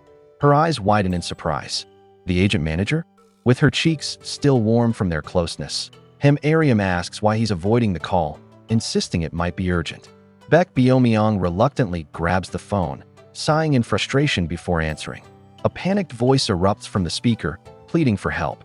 "My schedule got a little messed up," Baek Beom-yeong says into the phone, his tone serious. Sensing she should give them privacy, Ariam begins to stand up. Before she can take a step, his hand darts out, his fingers curling around the hem of her shirt, stopping her cold. Baek Beom-yeong pulls Ariam back down, settling her firmly onto his lap as he listens to his agent's frantic explanation. There's a last-minute press conference tomorrow, followed by a flight and an interview in Japan. Annoyance flashes across Beom-yeong's face, but he pulls Ariam closer, his arm wrapping securely around her waist. He tells his manager to calm down as his fingers find hers, intertwining them on her thigh. Hearing Young-sik offer any wish in repayment, Ariam looks up, reminding him that if he breaks his word, she'll cancel their contract. Baek Beom-yeong agrees to the urgent schedule through gritted teeth before abruptly ending the call. He turns his full attention back to Ariam, who is still settled on his lap. His expression softens as he apologizes, explaining that the sudden interview will make him busy tomorrow. Ariam tells him not to worry, understanding that it's just work. Still looking disappointed, Beom-yeong leans in close, the space between them filled with unspoken warmth. He promises they will have real fun next time. A blush creeps onto Ariam's cheeks as she gently encourages him to work hard. The warmth between them deepens as Baek Beom-yeong leans in, his lips brushing softly against Ariam's cheek. The tender moment shatters, shifting to a cold, snowy day outside a large building. A frantic crowd of reporters swarms the entrance, their cameras flashing as they ask when Beom-yeong will arrive. Standing at a distance, Ariam pulls her hoodie tight, unnerved by the commotion. She tries calling him, wondering why he isn't answering. Her eyes suddenly widen in recognition as she spots a reporter who has visited Beom-yeong's home before. The reporter Ariam recognizes fields questions from another journalist, lying that she and Baek Beom-yeong were once close. The falsehood hangs in the cold air, making Ariam shrink away. Deciding to find a less crowded entrance, she pulls her hood tight and turns to leave. Suddenly, a hand snags her hood, yanking it back. Her breath hitches. Before she can react, a familiar voice whispers, "Sorry, it's me." It's Baek Beom-yeong, disguised in a cap and mask. His intense gaze meets hers, and he brings a finger to his lips, hushing her. He quietly explains that the area is swarming with reporters. And that wraps up this part. If you watch till the end, you're a legend, and I truly appreciate you. These videos take late nights, focus, and passion to create, so knowing you're here makes it all worth it. If you enjoyed the ride, love the drama, or just live for epic manhwa like I do, hit that subscribe button and turn on the bell because the next dark twist, it's coming faster than you think.